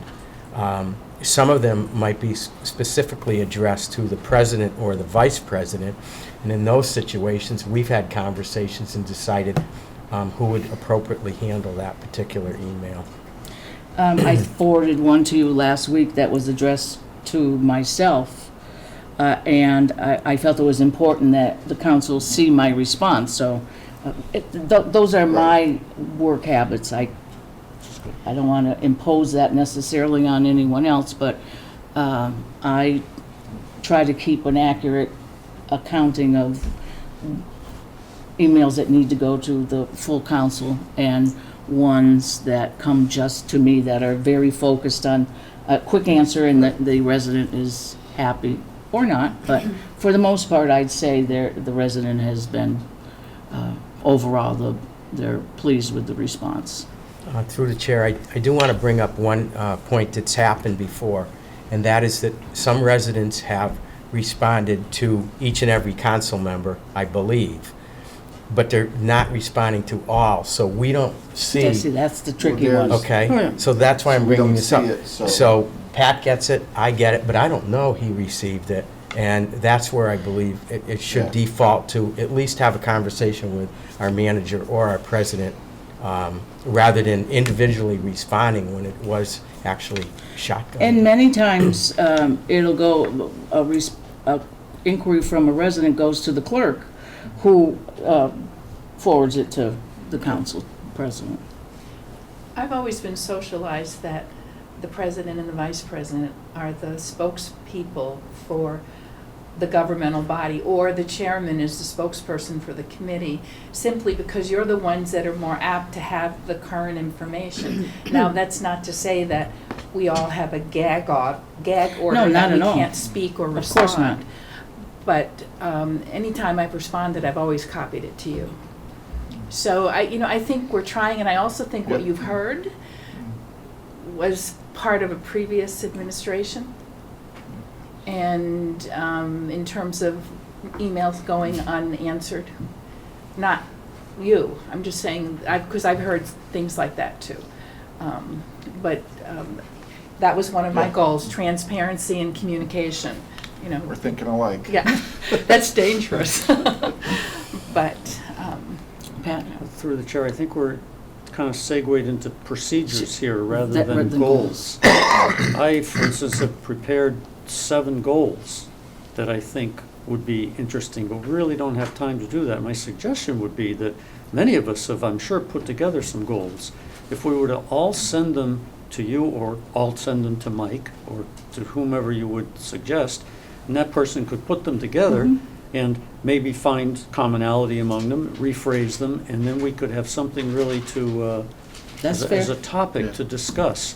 We have a lot to discuss tonight, and I think that would be a way of moving forward to do the goals that I know we all really want to do. Through the chair, I would agree with that. We could revisit the goals that were originally created and find out if there's any relevance to those goals at this point in time, and add new goals, and then come up with a dated list, if you will. I'm looking to Jeannie, but I don't have a recollection that we've done goal setting before. Am I I don't believe so. putting my foot in my mouth? I don't think so. No, we discussed I mean, we've it a couple kind months of, ago. it's understood among this council and previous councils that the major obligation is to approve a fiscally responsible budget. And that is sometimes a year-long process, either by what you heard tonight, monitoring, capital projects, or listening to the assessors what the tax rate is set up.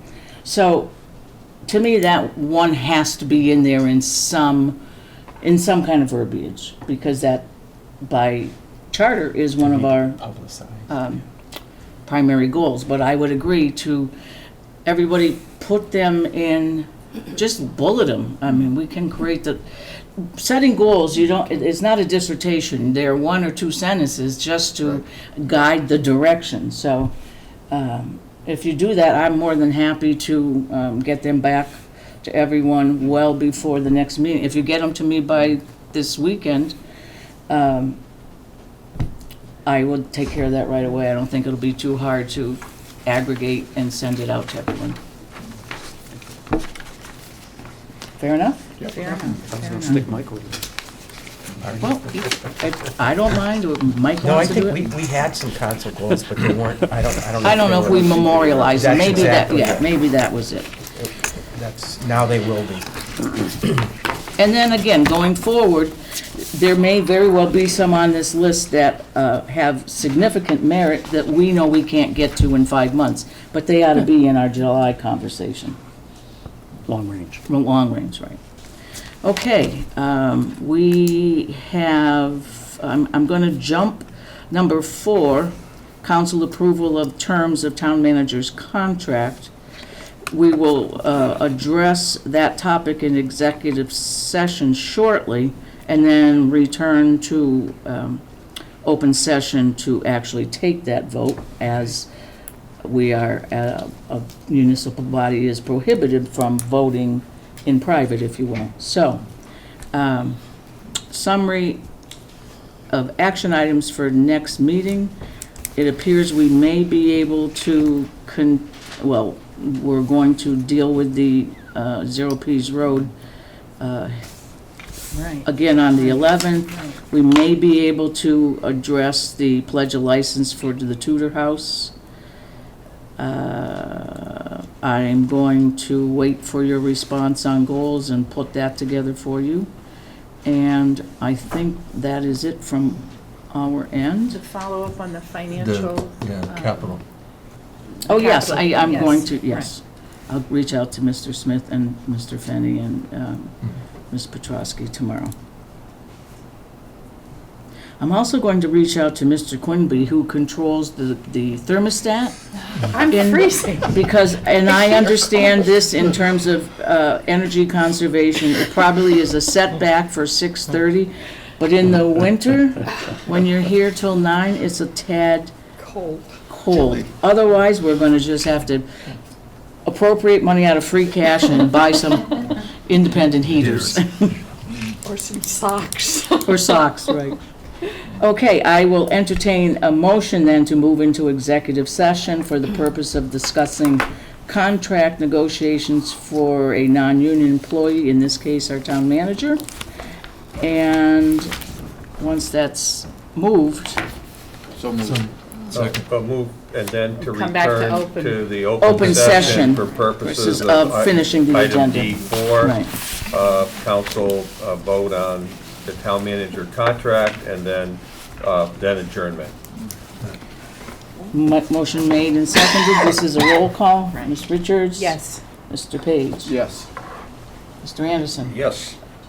My vote is yes. Mr. Kane? Yes. Mr. O'Connor? Yes. And Mr. Henry? Yes. Thank you. So we will now go into executive session. Thank you. Okay. Yep. So we are you filming this time? Okay. So we are back in open session at 9:33, and we can now move to new business. Where is mine? I got it. Which is the council approval of terms of our town manager's contract. And I will entertain that motion now. So moved.